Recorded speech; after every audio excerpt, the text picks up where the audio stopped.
Mm, what's happening?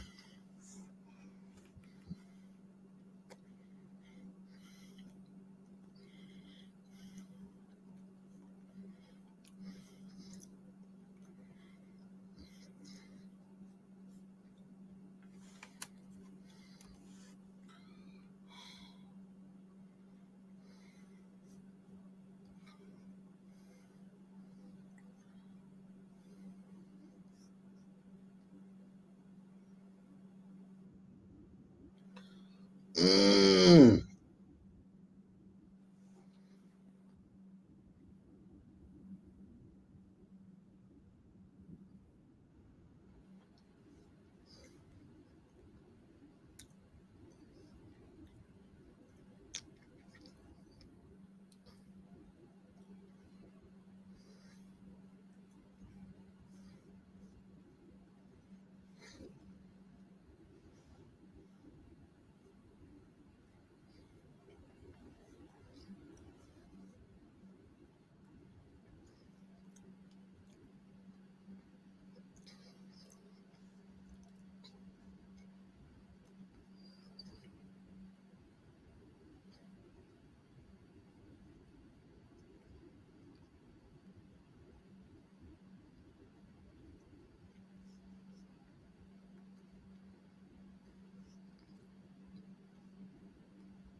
You're crazy. And you just be a fucking non-coward. Just leave me. I'm trying to. Fairly. You don't want to be with me. I didn't cheat on you. Okay. I'm a fat fucking bitch, and you don't want to be with me because I'm fat. Just admit it. I'm fat. I've gained weight, and you don't want to be with me. Do you want to be with the fat boy? You are fat, Coy. You're ugly. I thought you were ugly since I met you, Coy. Okay. I've never thought you were attractive.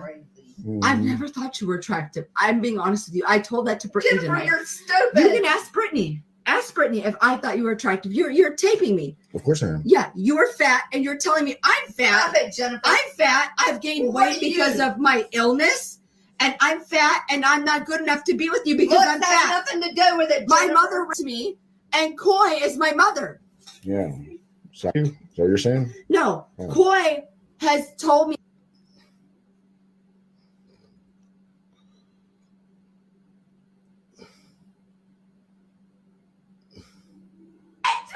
You're crazy.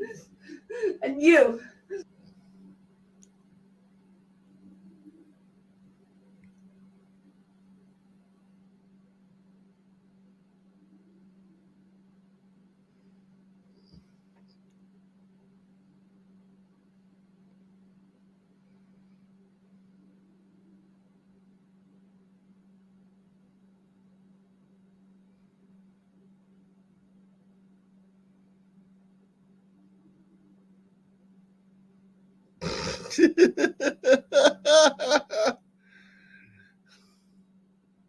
Life right here.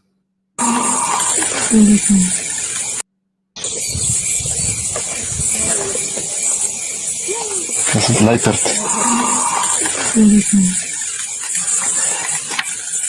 Wow. Yeah, we looking at you, you dirty motherfucker. That shit, you foul as shit, boy.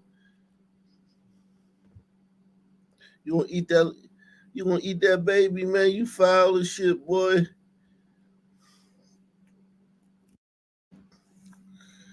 You foul as a motherfucker. Yeah, we looking at you. And now eat that baby, man. You foul ass. Das ist leitert.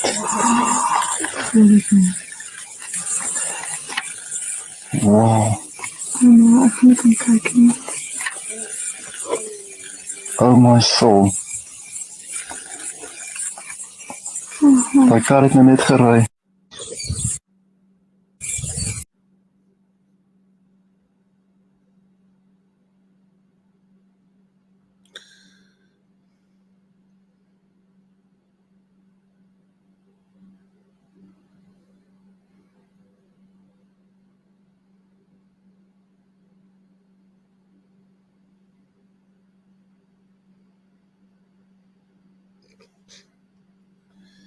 Damn.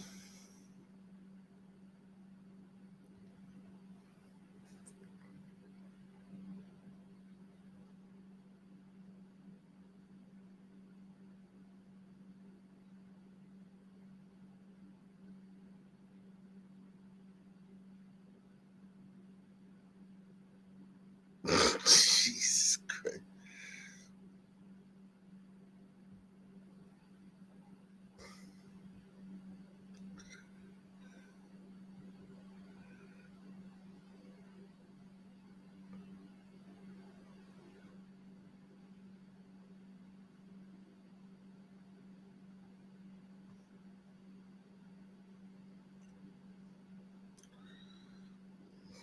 Mention other people platforms, but he got on Shay Shay and he mentioned how great and how good Puff taught him and everything.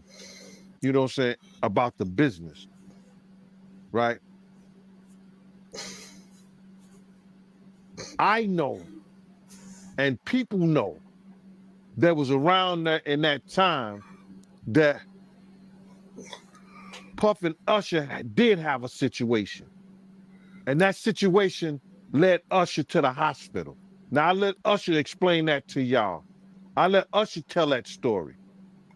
But how dare you say a man that groomed you, you gonna give him a pass?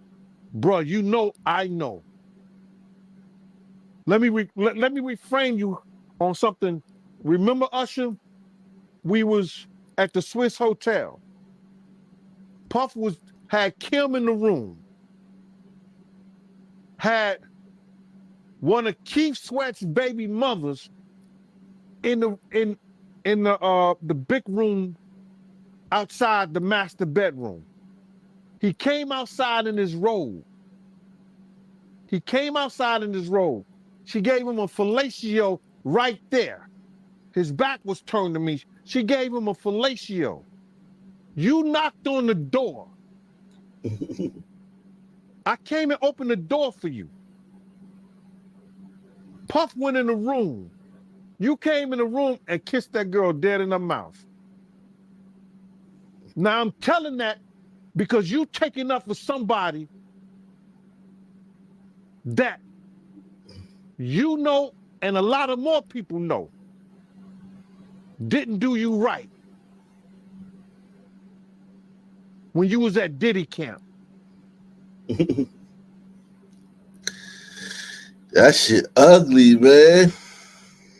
Niggas outing people, man.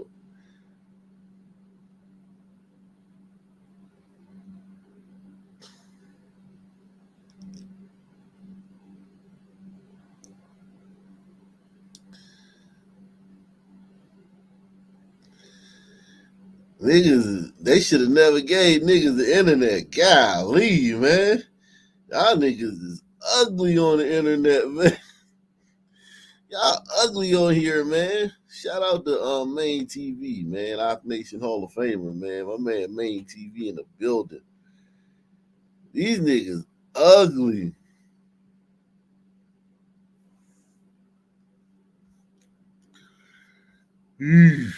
Realty. Your brother over there paying people to put hits out.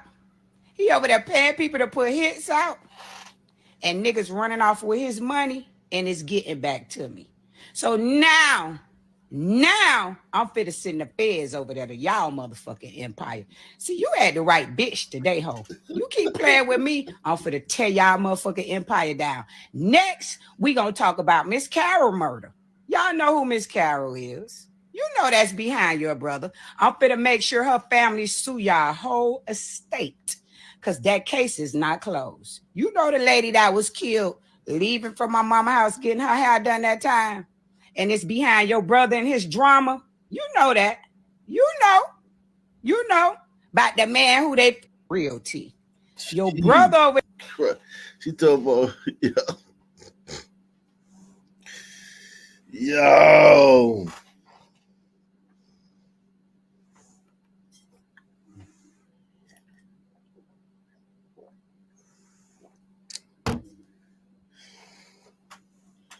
Y'all niggas, man. Shit. Something wrong with y'all, man.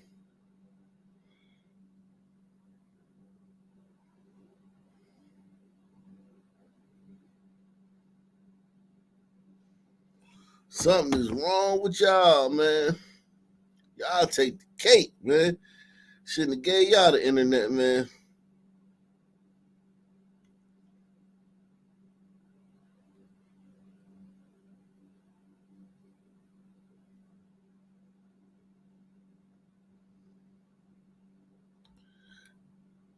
This dude said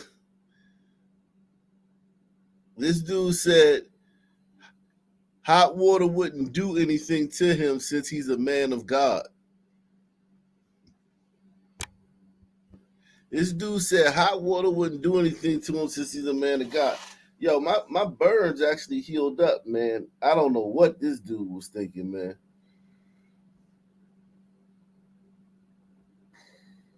Let me show y'all my burns, man. My burns actually healed up, man. My burns healed up good, man.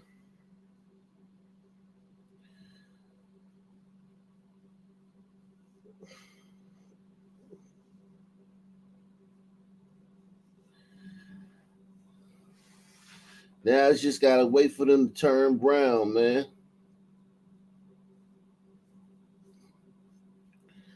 I know that pastor I know he fucked up. I know he is fucked.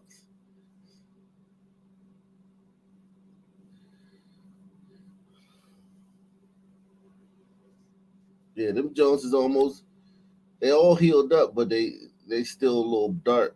They still a little dark. Oh.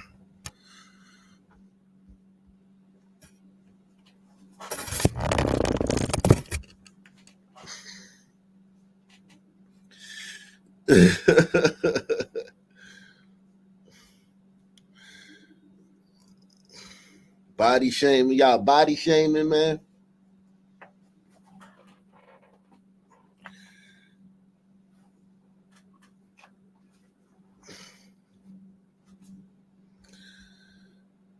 Y'all out here body shaming. We got body shamers in the building. Wow.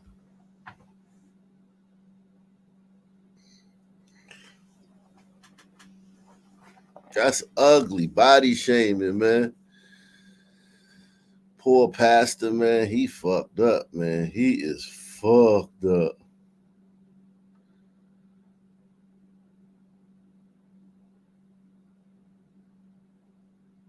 Yeah, he is fucked up. He knew he made a mistake instantly.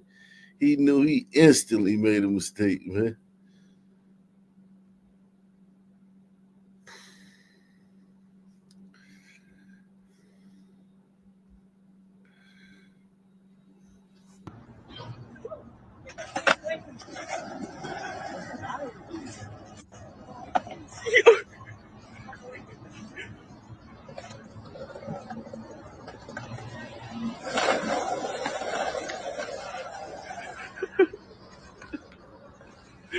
It's fun at this point.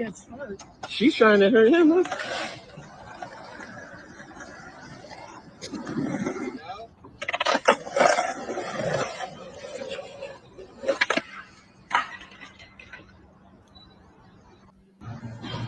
Woman tries to stop dude from skateboarding to protect her city.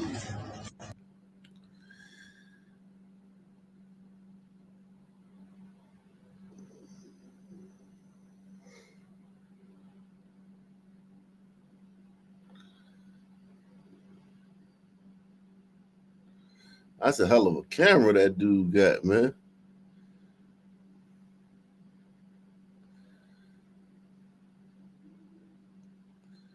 This dude camera is insane, man.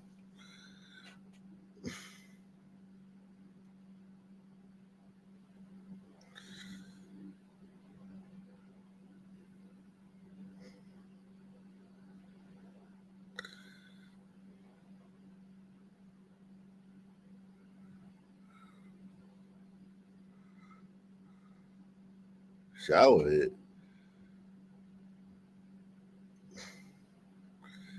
Why all these purses at the bottom of the ocean?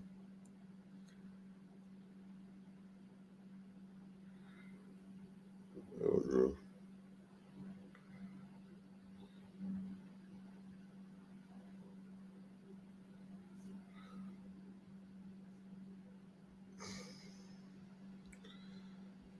I don't know who the fuck you think you are. Get your big black ass out here. Pick that shit up, you motherfucker. Keep one in your mouth. You want to fight? Get down here. I'll take you on right now, motherfucker. I'm serious. You pick up the shit you dragged around here. I'm going to pick them up, sir. Get out of here and do it. Okay, you don't have to talk to me like that. The fuck I don't. That's disrespectful. This is my property, not yours. You need to learn something. What is the problem, man? What is the problem? Your company's a bunch of fucking assholes. That's what the problem is. Okay. Get your fucking black ass out here and pick that shit up. Don't talk to me like that, man. I'm gonna talk to you like that. Don't talk to me You're like that. disrespectful like a motherfucker. Don't talk to me like that. I was trying to help him out. I don't give a fuck. You guys should have called it. I was trying to help him out. I got tired. Okay, I got tired and I took a break. You don't leave shit like you don't do shit like that. I was going to pick them up, sir. You were gonna pick them up. You're gonna pick it up right now, motherfucker. No. Listen. If you're talking to me like that, I'm gonna make you pick them up, motherfucker. Okay? You cannot make me do shit, bitch ass. You know you. Okay. Knock on my fucking truck like that again. Okay? You're disrespectful, motherfucker. Because I that's not my fucking truck. Okay? It's not your truck. No. How come your company says it's your truck? What a bunch of lying sacks of shit. No. You guys. It's a leasing truck. That's.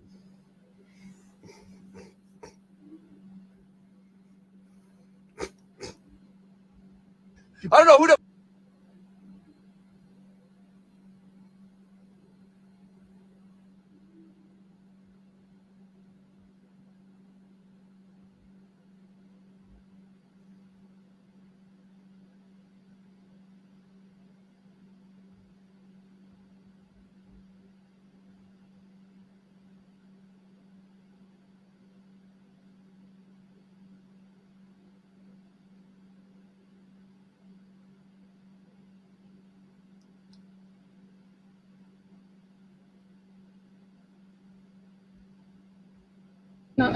Testing to see if my date is a red flag or not.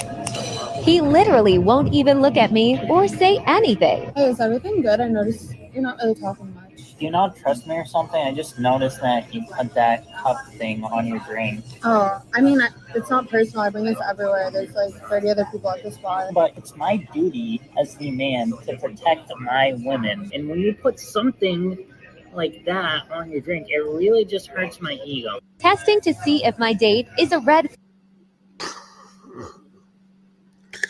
I mean, it is kind of weird to put a fucking cover over your drink. That is weird.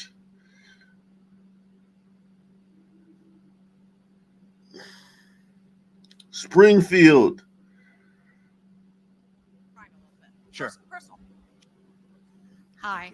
So I have a young daughter. I have two daughters, actually. Sure. And one of my daughter is younger. So I want to talk about the crime a little bit. Sure. Personal crime. So she's been followed around Walmart. She's been stalked. She ran to her car, threw her stuff down, ran to her car. She was chased. Okay. They were immigrants. She was chased by a man with a machete on her way to work. Called the police. She told them what had happened and wanted to file a report. 2 hours later, the police still had not called her back and never checked on the crime. So that's how you know there's no crime in Springfield, because no one's reporting it. That was your daughter. So and do you, I mean, I guess, does she have any sense for whether those were illegal immigrants into the country? I mean, she probably wasn't conversing with them while they're chasing her with a machete, but okay, readily identified. See, here's the thing, and it's uncomfortable to say this, but it's true. If your first act of entering the country breaks the law, then you're more likely to break the law when you're already here, right? And this is, I don't like just talking about the easy issues. Let's talk about the hard issues. I mean, they hit President Trump a lot for the so-called, the one they really tried to nail him for was the family separation policy, right? Right. Anybody in this room know how many mothers in the United States of America are in prison right now? It's about 350,000, actually. And yes, I have a book coming out next week, and I've got a Fox Nation special coming out next week. It's called Truths. Lays out a lot of these hard truths. That's one of the truths. It's a hard truth. It's about 350,000 mothers who are in prison. You know who we don't make them take with them? We don't make them take their kids. Children. Right? Yeah, they're all left And we alone. say that, that's a difficult situation, but you deal with it in a different way. And so I think we have to restore the culture of the rule of law in this country. In this town alone, double the number of shoplifting crimes in the last 2 years. 2 years is not a long time for shoplifting rates to double. Auto thefts are up by over 50% in that same time frame. And as you said, based on your daughter's story, that's against the backdrop of many of them likely even going unreported. We got to restore that culture of the rule of law. But part of the reason we're seeing this too is that many illegal immigrants into this country, many other criminals in this country, when they see the top law enforcement agencies in the United States of America themselves not following the law, then they rightly ask the question, well, why the heck should I have to follow the law anyway? So top to bottom and bottom to top, we have to restore the rule of law in the United States. It's who we are, and that's how we save this country. So I appreciate that. I'm glad your daughter's safe. Thank you for sharing the story. Vivek Ramaswamy.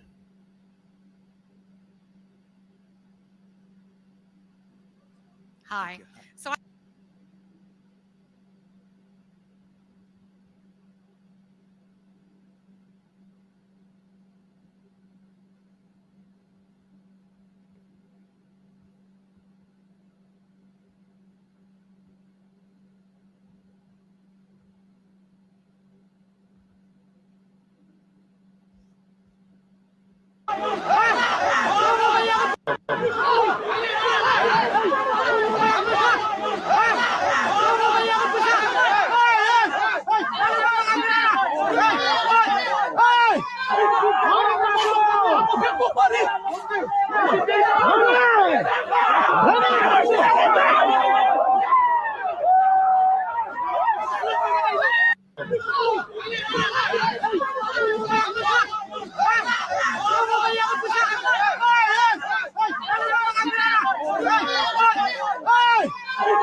The original Diddy party, man. He don't know he going to a prehistoric Diddy party, man.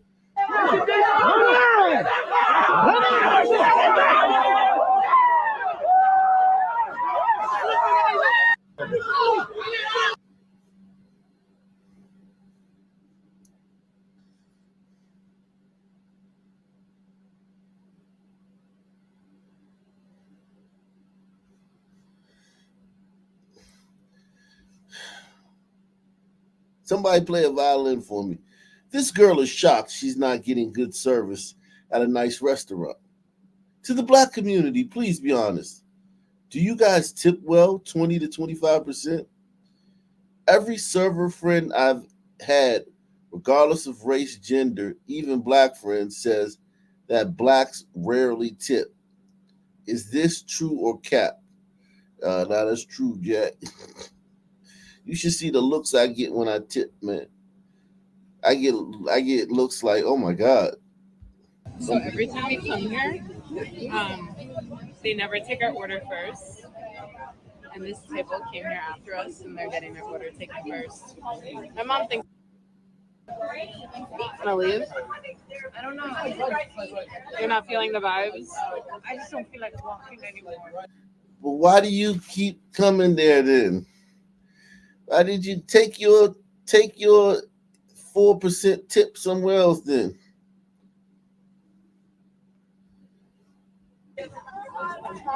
And he didn't even come in. He just walked right past. Let's leave. Huh? You want to leave? I can go eat McDonald's. So we left. That's also not how you talk to customers. He said, let's get it. Bro, if a man is shouting in your face, let's get it. What are you going to do? Get it? No, I'm going to leave. He didn't even apologize. Yeah, he didn't even say. Yeah, he didn't even say sorry. Table next to us just had to get cups because they had to get cups. No, for me.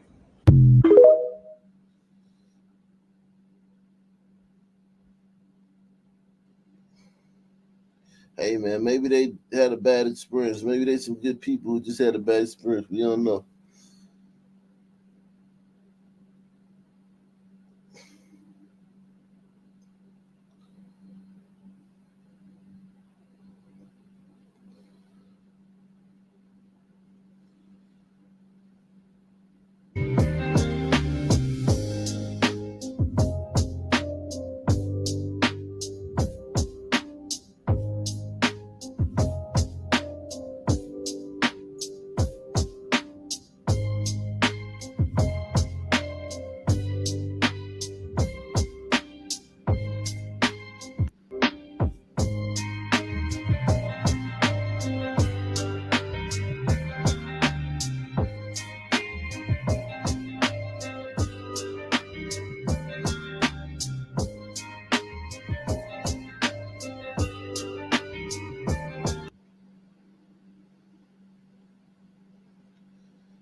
Ingenuity, man.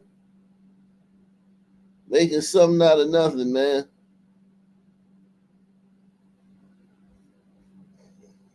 The muscles I like to touch, but when they bubble, no, we're not triplets, we are a couple. We're gay. Alexa, play Cher and Madonna, Beyonce and Rihanna, T Swift.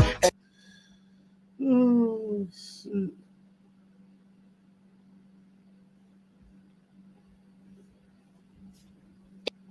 Women can do anything that men can do. Prove me wrong.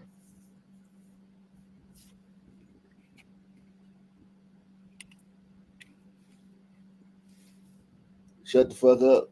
Oh, shut the fuck up.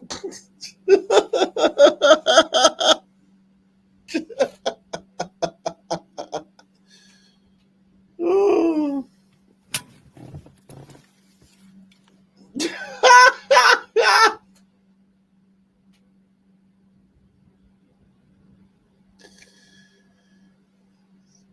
That's so true, man.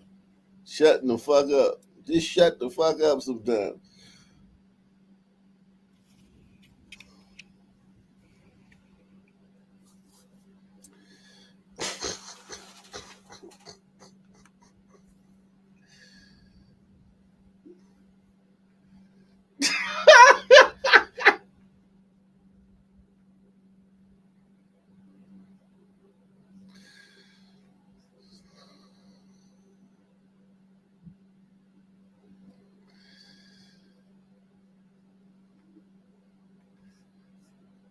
Very true, man.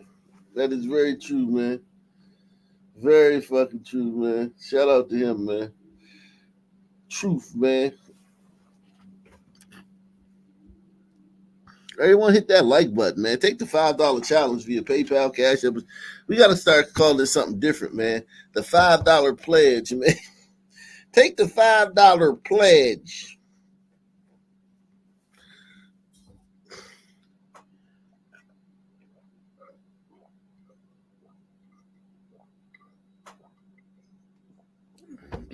Take the $5 pledge.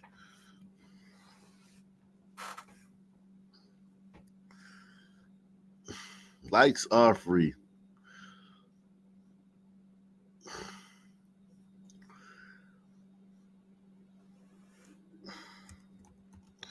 All right, that's enough people watching, man.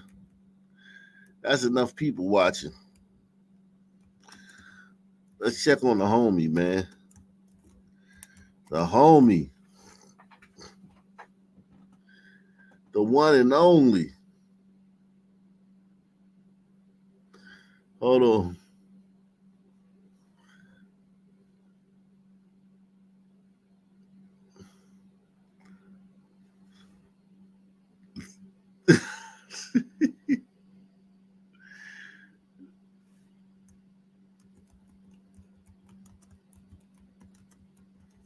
before we get into this, man, let's slow walk this a little bit, man. Let's slow walk it a little bit, man.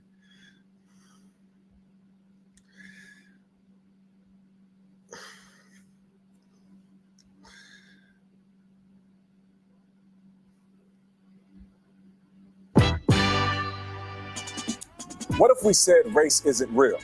That it's an idea built by people?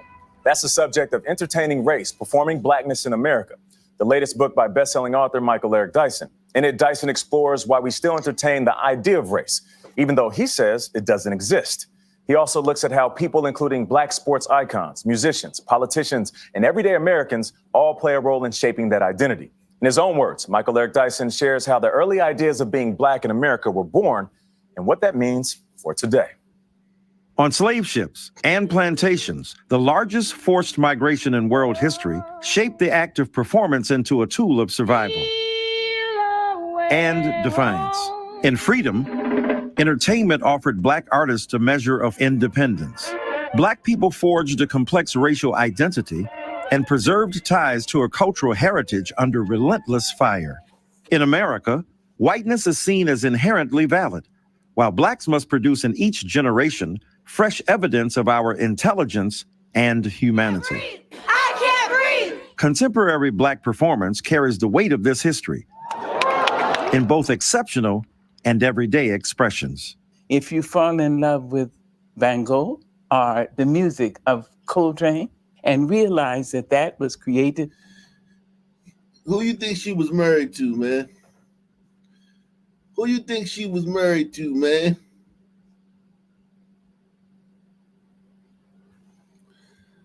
I know y'all know who that is, right?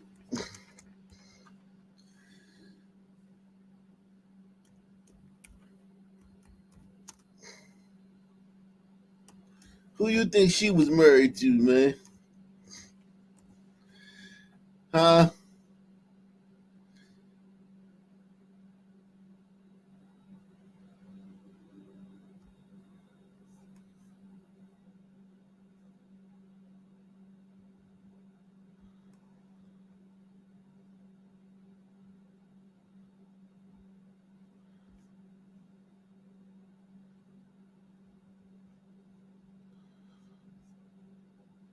Who do you think she was married to? She wasn't just a race baiter. She was, I don't even know what to call her. She was like a race gladiator. She was a race gladiator, man.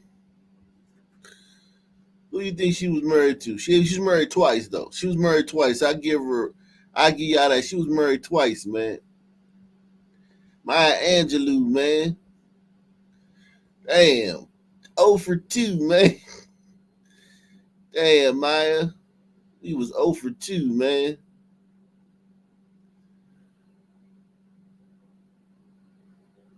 Maya Angelou.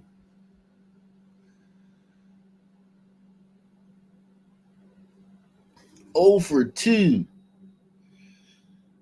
She went the Ketanji Brown Jackson route, man. Sisters, whenever I hear a sister talking some racial shit, man, I always check who they married to, man. It's uncanny, man. Carries the weight of this history in both exceptional and everyday expressions.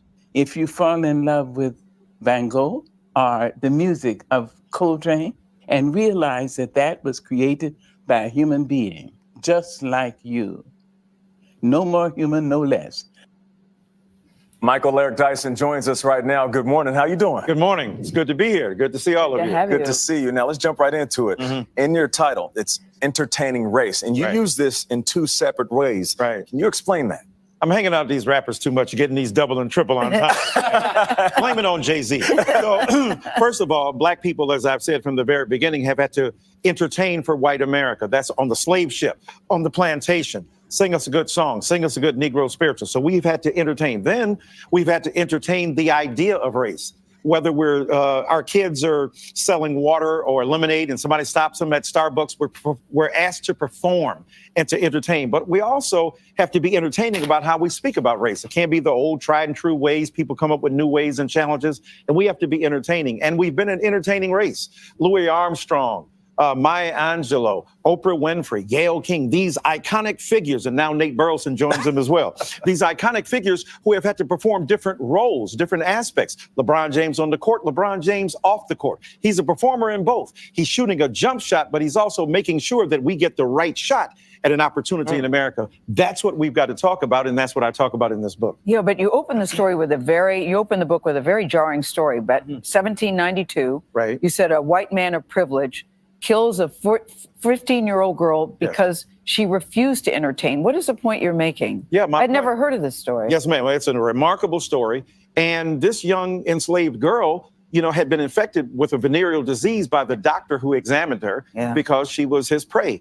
She gets on board. The captain, dances the slaves. They often did that to keep them in shape, but also to titillate the white figures on board. And she was sick and couldn't do it. She couldn't perform. And he whipped her, hung her upside down, one leg with a loincloth on her, and whipped her to death. And it came out in court when they took him to court for killing her and another young lady that she refused to perform. That is a metaphor for Black people. We have had to perform as if our lives depended on it. So yes, we're smiling. We're grinning, we're on stage, but we also have an internal life where we nurture ideals and ambitions of democracy and everything else that America wants, we want as well. But we've been forced to, as Paul Laurence Dunbar said, wear the mask. When you use this phrase, performing Blackness, you're not just talking about Black celebrities, you're talking about everyday Black people in everyday life. Oh, especially every day. It's extraordinary. Salute to Gouch Malo. Salute, Aki, here's something to add to your baby oil fund. Man, I really appreciate that, man. I was really going to go to the store and get some baby oil today, but I was about $5 short. Now you've done this, and now I can go there tomorrow, man, and get some baby oil. Thank you very much, Gus. R5D4 Abi says, do you really believe in the frontal lobe thing? What about a Black person not raised in the culture? Like the Supreme Court justices get. Frontal lobe is a frontal lobe, man. If you have it or you don't, man. Yeah, I mean, unfortunately, either you got it or you don't, man. It's like fast twitch fibers in your leg. Either you got them or you don't.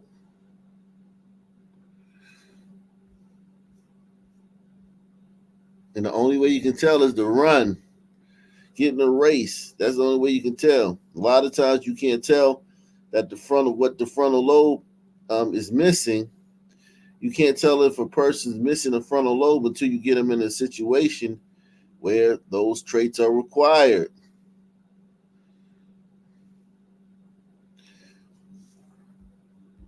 Extraordinary with the Kobe's and the Michael Jordans and the Beyoncés and the Jay-Z's, but it's everyday Black people at their work. That's your hair? Is it real? When you go to work, can I touch it? Can I touch it? Or I'm in corporate America. You say you're an ally. I've literally never heard anybody I ain't gonna lie. I'm sure it happens, but I've never been there for it to happen. I've never been there for it to happen. Because if you're a white person, you've probably slept with plenty of Black people or slept with Black people before, and you've touched their hair. To act like a white person need to know how a Black hair feel, need to come to work and ask one of their coworkers, how does it feel? Is a little bit of a stretch for me, man. Why don't they just ask some Black person that they dated before? You put a Black space up on Instagram, but internally you're rejecting ideas of Blackness. So we've got to perform deference, but acceptance, but also resistance in a certain way. So yeah, everyday Black. You even said that George Floyd's death, I had to read that twice. At George Floyd's death, you said, was a performance. Absolutely. What did you mean? Well, what I meant, he didn't mean so, of course, but it was part of the performance, the pageantry of American race in this country. So here's a guy laying on the ground, crying for his mother, asking for intervention, saying, I can't breathe. He's performing rituals of Black desire to be heard, to breathe freely. And what we do, we integrate that into a larger drama. The reason George Floyd struck universally across this country and indeed across the world is because people could identify with his performance of deference and vulnerability and not being angry and yet asking for something basic and primary as breath. Now, Michael, we have to go, so I need you to be quick. Now, performing Blackness, it can be a great thing. Right. What is your message to those individuals that might be in the sports space, entertainment, that have the money, that have the power of influence, but they don't use it to pass it forward or help lift somebody up into the position that they are in? Yeah, remember Paul Robeson, remember Jackie Robinson. That's right. Remember Hank Aaron. These are figures, Althea Gibson, who use their platform for a broader reality. Because before you were a ball player, you were Black. Before you were entertainer, you were Black. That Blackness binds you together. You're still Black. And you're still Black to this day. But what do you want us to do with this information? Oh, I want us to think about it. I want us to meditate on it. And I want us to act on it. Be more sensitive. Be more understanding. Understand the roles that people have to play and the roles that white brothers and sisters and other non-Black people play. We're all involved in it. It's Shakespearean. All the world's a stage. We're players on it. And get interested in the history. I mean, Americans love their history, right? But not the controversial aspects of it. Selectively. We live in what Gore Vidal called the United States of amnesia. So we like some stuff. America's obsessed with reproducing Confederate plays, but when it comes to 1619 or Blackness or ideas, not so much. I'm confused. Either you like history or you don't. Like all of the history, because we all are part of American history. You're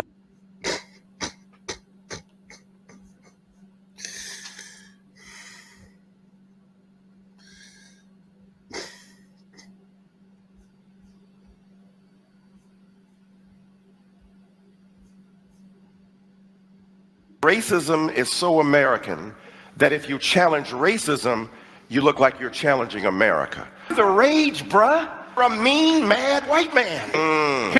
There's enough wine in here to start a vineyard. If you free a person after a whole long time of oppression and say now you are free to survive, if you have no skills, if you have no quantifiable means of existence, what you have done is liberated them into oppression. If you start a man in a race 100 years behind, it is awfully difficult to catch up.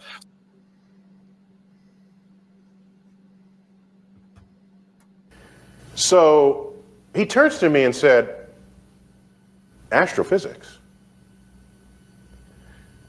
Then he says the following: the Black community cannot afford the luxury of someone with your intellect to spend it on that subject. And I was devastated by that comment. It's 1989. I'm in graduate school in New York City, Columbia University, Upper West Side. A phone call comes into the department from Fox News. This is before Fox was a national network. It was just local Fox News.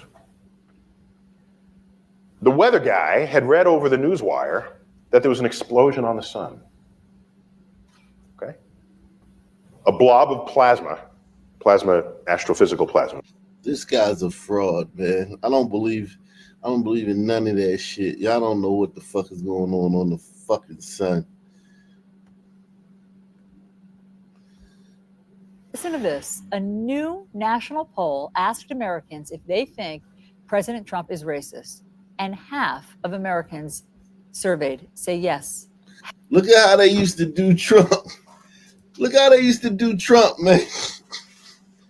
Let's have a poll to see. We did a poll and asked Americans, was the president racist?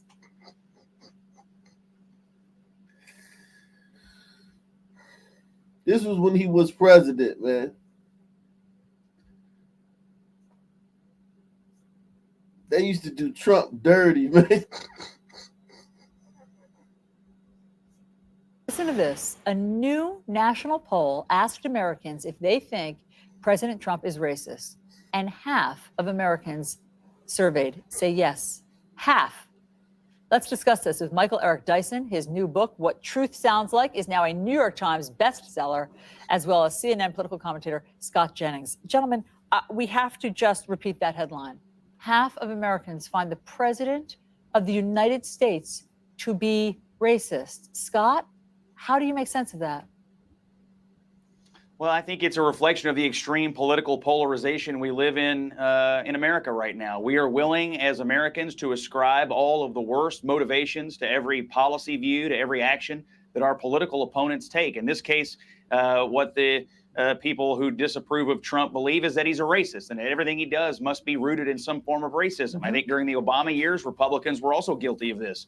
We ascribe some of Obama's motivations to the fact that he was not born in this country. He was a secret Muslim. I think what we have is such polarization that it drives us to believe the worst in our political opponents. It's a mistrustful environment, and it's bad. But Scott, do you think that any of it has to do with President Trump's own words or actions? Let me put up a few of them that people have called racist. He was accused, as you know, throughout the 70s of discriminating against minorities at his rental properties. In fact, he settled a case about that. That was in 1973. A case. Everybody who's had property has settled a case against somebody. If you own a fucking rooming house in a fucking city, you gonna have a fucking go to housing court, man. Take tenants to housing court. What the fuck are you talking about, bitch? You dumb whore. Everybody who owns a property, if you own a fucking room, if you own a fucking shed, you gonna have to go to fucking housing court at some point. That motherfucker owned hundreds of buildings, and he had one fucking case against a black person that a black person took him to court. We don't know the black person. It's been what? How long has he been in the public eye? As far as being a politician, about 8 years, 8 some odd years, 9 years. We still don't know who that person is. We still haven't talked to that person's children, or we still haven't gotten the name of who that person who took him to court for discrimination was. Who was that person, man?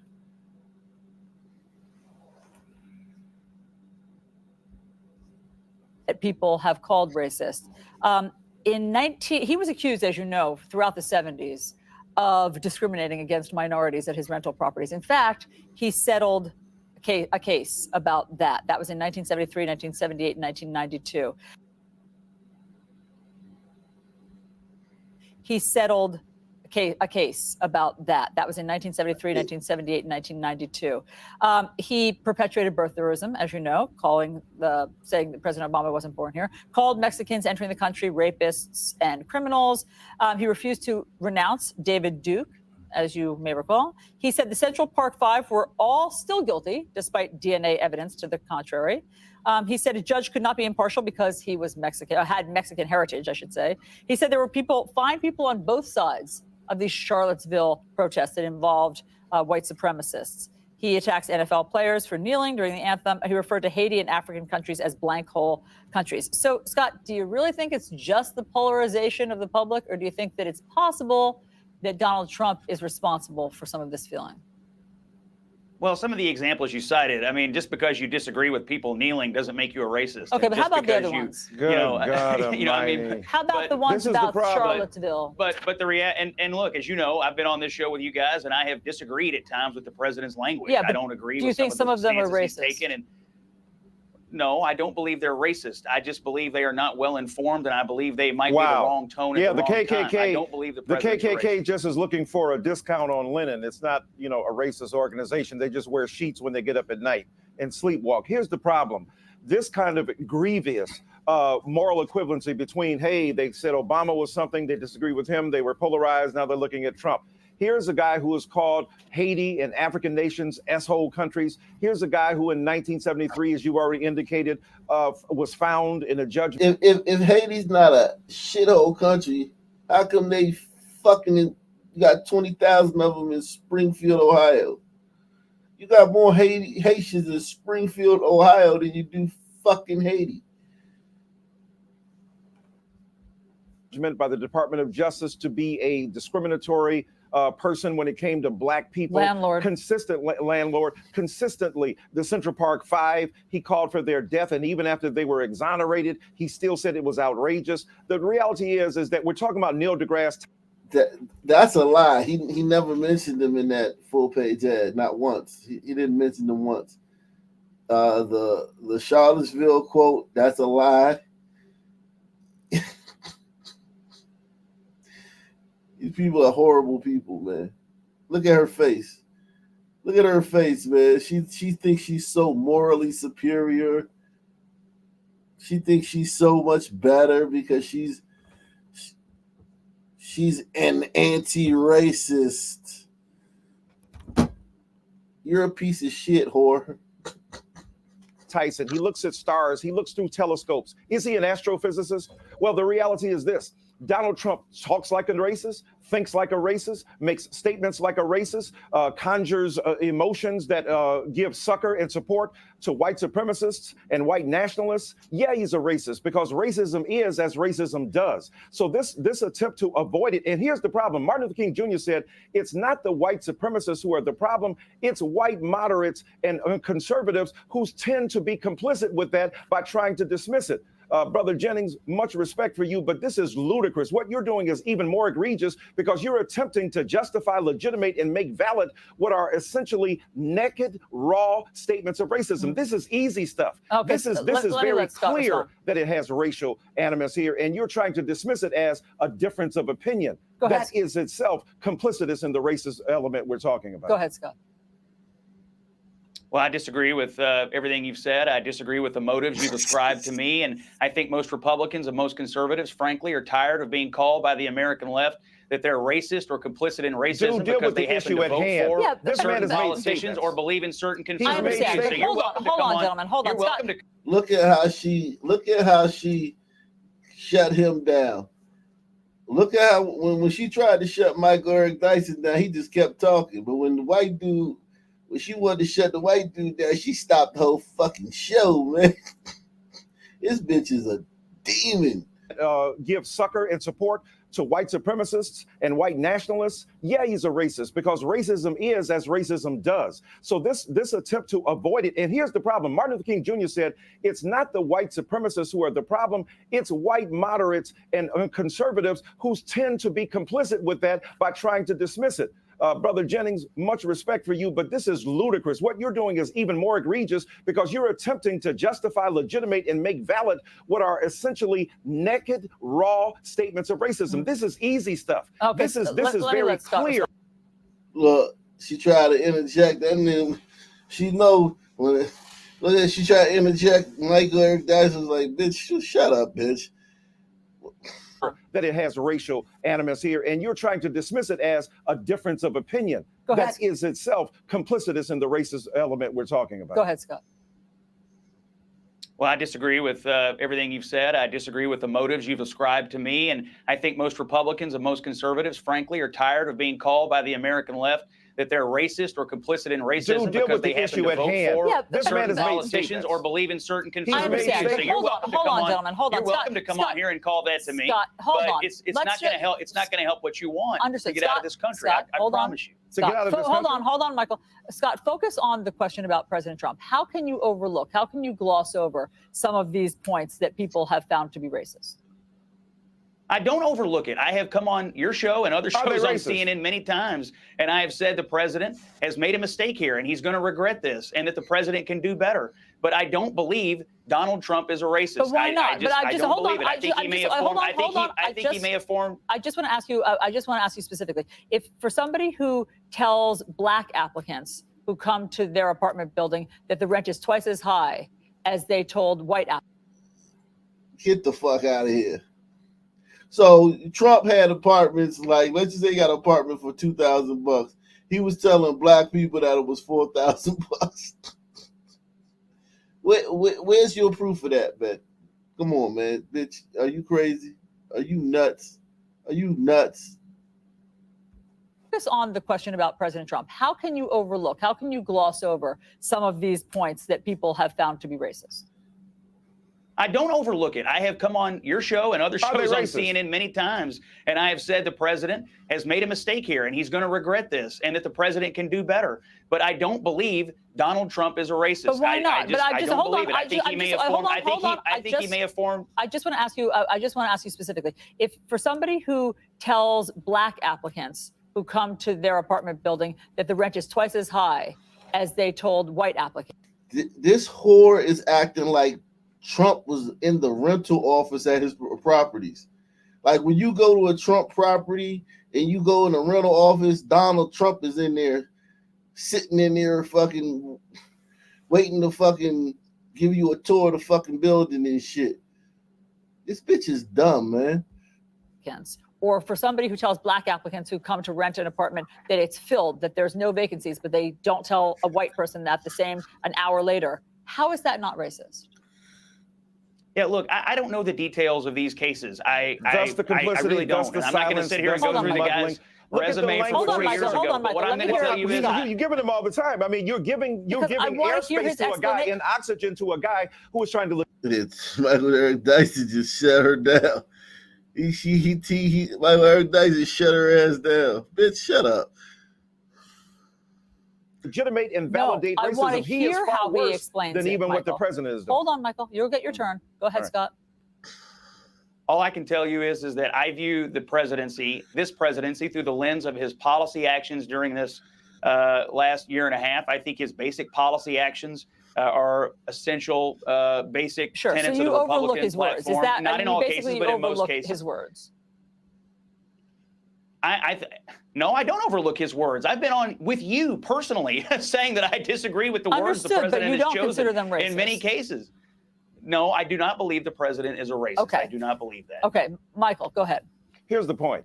We have a clear-cut example of racial animus, at the very least, racially disparaging comments, racial inclinations here that are outside not only the norm of what we accept as humane, but he has emboldened white supremacists to come forward. The resurgent bigotry of America has been catalyzed by this president who stands in his bully pulpit to bully people who don't agree with him. And I think it is ridiculous here for Brother Scott to come on these airwaves and not acknowledge what is clear and plain before us, that a man making inflammatory remarks is not something just to be disagreed with. You should find them abhorrent. You should find them, you should repudiate them and find them a cause for you to distance yourself from a man who could call Mexicans rapists, all Mexicans rapists, Muslims who should be banned, black people who should be discriminated against. Yeah, every Mexican is a rapist. Every last one of them, like every single one of them, like every single Mexican is a rapist. That's what he said, right? Michael Eric Dyson. He said every single Mexican is a racist. Is a rapist. Mexicans rapists, all Mexicans rapists, Muslims who should be banned, black people who should be discriminated against, women who should be treated in a sexually predatory manner. The point is that here is a president who has said things quite clearly, and you as a figure can't even say, yes, I find it repugnant and reprehensible, and he should be repudiated, and yet you come on to try to say, I disagree with you in the past. That's part of the problem we're confronting here in America, and until white folk like you can stand up and find your spine, you will continue to be complicit in the racist animus of this country. Scott, do you want to have the last word? Sure. Look, I mean, you obviously have strong feelings on this. I appreciate everything you do. I'm a fan of your work in some cases, and I think you've raised many, many good issues over the course of your career. I disagree with you on this because I think what's happening right now is that the American left in this country is willing to ascribe racist motivations to virtually every Republican or conservative in this country, no matter what they do. And that is absolutely wrong. We're only talking I've about been a one. Republican and a conservative my entire life. I have not agreed with President Trump on everything, but I can tell you this. I've never pulled a lever or supported a politician out of a racist motivation. And for you to come on here and say otherwise is absolutely wrong. I would ask you to look into your heart and wonder, could it possibly be true that every Republican holds racial views? I think you would find that that is not true. I did not say that. We're talking about one in particular. We're talking Yeah. about the president of the United States of America, who has made egregious statements, sir. So we're not talking about in general. We're talking about a particular person, and you can't even Yeah, well, you're acknowledge not familiar that with this my particular work person. on this network. I'm not on talking here to about represent Donald Trump. anybody else but I'm myself. speaking about Donald You're Trump, not sir. familiar with We're what I've speaking said about on this Donald Trump. network because I have Donald absolutely Trump. You can't repudiated even his comments when he's been acknowledge. wrong. And I That's right, Scott. Tell his ass, man. Tell his ass, Scott. Tell that goddamn fake ass pro-black, man. Tell his ass, Scott. Everybody hit the like button. Support the channel via PayPal, Cash App, or Super Chat.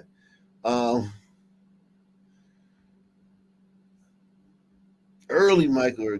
For those of you who have heard similar viewpoints espoused by similar people, let me tell you this. That kind of lethal ignorance, that kind of viewpoint that disparages black people, number one, that condescends and talks down to us, number two, that draws specious, spurious parallels between white racism and black racism. Racism presupposes the ability to control a significant segment of the population economically, politically, and socially by imposing law, covenant, and restriction on their lives. Black people ain't had no capacity to do that. Can we be bigoted? Yes. Can we be prejudiced? Yes. Racist? No. The unintelligence of the formulation is problematic when any black person says that. Number three, when black people began to spew this notion that 96% of black people are racist because we vote for a black candidate, suggests that all white people who vote for all white candidates are therefore also unavoidably racist. By that logic, everybody in the world is racist and it balances out, doesn't it? It makes no sense. It is illogical. Yeah, but all white people don't vote for the white candidate. Like 50% vote for the Republican candidate and 50% vote for the Democratic candidate, who is in many cases is black. So and irrational to its core. What we see when we hear these kinds of comments are lethal self-hatred, the denial of the humanity to black people that we see reflected in the dominant white society, refracted through the prism of our own black lives. Unmolested by enlightenment, such people are peripatetic, that is, walking around virtuous, not in terms of their virtue, but virtual expressions of degraded self-hatred. I feel sorry. I feel horrible when I'm in the presence of such mean-speaking, ignorance-spewing, incredibly cantankerous viewpoints that don't honor the integrity, the beauty, the diversity, the complexity, and the wondrous, rapturous intelligence of black people. That's why I hang with black folk all the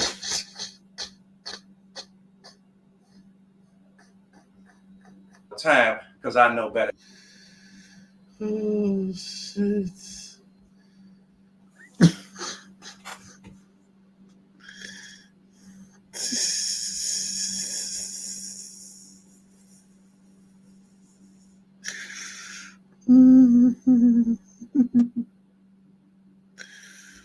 Oh, shit.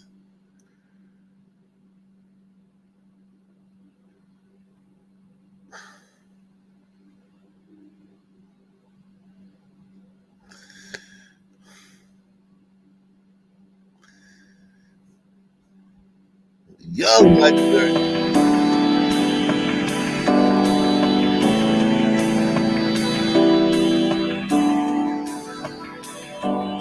I think if you're upper middle class or, middle class and strong economically, you're doing pretty good. You still have racial obstacles and other impediments that need to be dealt with. But for the most part, you're doing pretty well. But the working poor and the working class Black Americans are having a tough time of it and are certainly, arguably, even further from the promised land than when Dr. King was alive. And so we have to grapple with that, I think. When we look at the report card of America that I try to deliver in the book, you look at the mortgage crisis. I mean, the greatest bleed off of American wealth ever. What is it? Over $77 billion and maybe up as much as $120 billion, bled off of Black America, the greatest loss of wealth in the history of this country. That's unacceptable. And yet it has occurred with alarming frequency. When we look at healthcare for the poor, many Black people who are poor use the emergency ward as their health maintenance organization. And by the time they grapple with diseases in the emergency ward, those diseases have already progressed, and that there are many more complications and crises that are afoot. When we look at single-headed households that are dealing with economic downturns, they are even much more vulnerable. When we look at the buffeting forces on the Black family, the over-incarceration of young Black men, the hyper-incarceration and putting into jail and into detention of young Black men, which means that poor city schools become warehouses for jails and then ultimately the penitentiary. So when we look at those issues, among many others, persistent inequality in the workplace, the lagging behind economically of Black people in terms of wage structure, the segregation and quarantining of working class Black people among the among the lowest waged workers in the nation. When you put all that stuff together, poor Black people are having a tough time of it and are struggling against the odds.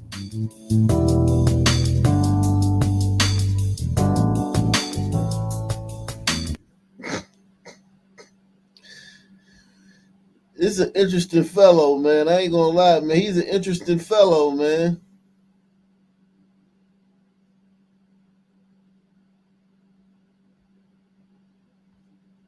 Greetings and salutations. I'm Christopher Platt. Here's a story that's all new for you tonight at 11. As parents, we want our kids to feel accepted, but unfortunately, that doesn't stop people from being hateful. So we're focusing on a DC student who was the target of some racist comments. But there's a twist to this story. His grandfather is well known for leading the fight to change the conversation on race. And Lorenzo Hall talked with him tonight. Dr. Michael Eric Dyson is a prominent professor known for writing and speaking about racial issues at length. But an incident this week involving his 6-year-old grandson really hit home. Called him the N-word and eventually said, I'm going to go home and get my father's gun and come back and shoot you. He says a white first grader at Horace Mann Elementary in Northwest made that. Horace Mann.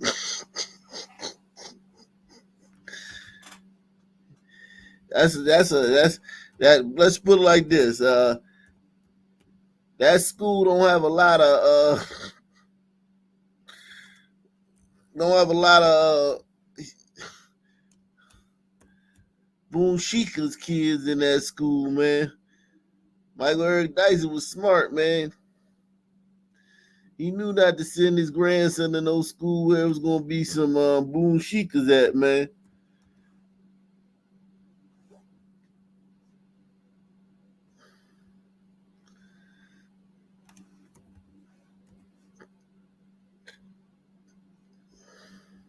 That threat while his grandson was rushing to the front of the pizza line during lunch. He said, Papa, I'm sad and I'm scared.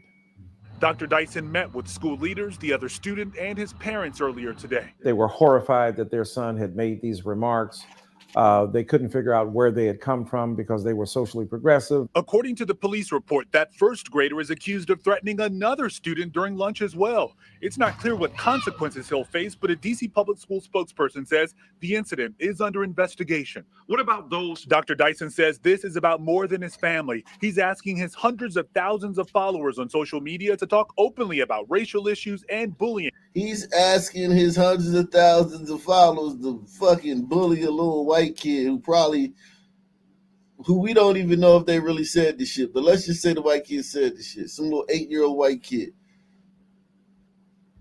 Hundreds of thousands of followers on social media to talk openly about racial issues and bullying to counter the hate kids are seeing these days. We've talked about a few incidents right here, from students wearing blackface to swastikas being displayed during class presentations. Now we see the rise of white supremacist thinking and a kind of emboldening of those forces. And so we've got to be able to pinpoint those and say, this is wrong. Now, Dr. Dyson says he's now waiting for DC public school leaders to come up with a plan to better approach and deal with these issues. He plans to meet with everyone involved in this incident again. So this is a school. This is a school where white kids go to. This is not in the black side of town, man. This is on the white side of town, but it's also like one of the few schools that white people could go to. Remember the other school? Who remembers the other school? Maury. The other school I did this story about. I did a whole show on it. Maury School in DC. That was another school where white parents had they had a school where they could just send their kids to. They didn't have to worry about fights and guns and shit like that. And then the city wanted to fuse that school, wanted to merge it with another black school, and the white liberal parents were like, hell no. I mean, no. So this school that the grandson goes to in Chocolate City, they found a school that was 62% white and 9% black. That's almost impossible to find in DC.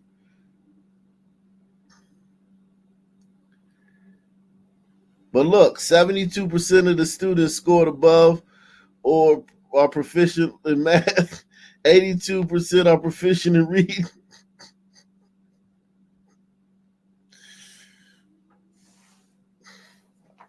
Shit, if I move back to DC, I might have to send my daughter to this school, man. I might have to send my daughter to this school. Yeah, but these are like it's a very few schools where white parents send their kids to. Very, very few of them. And I'm talking about elementary, junior high, and high school combined. I don't think there's any public high school, but maybe Wilson, couple, some white kids that go to Wilson.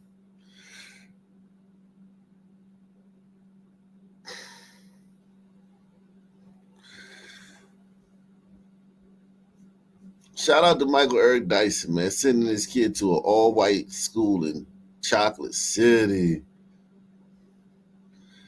Make sure you hit the like button, take the $5 challenge, support the channel via PayPal, Cash App, or the Super Chat. Now let's get to what he did today, man. What he did today, man. What he did today, man.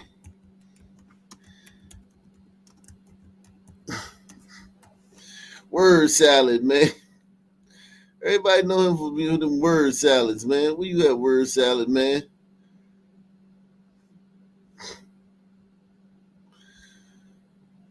Michael Eric Dyson, man.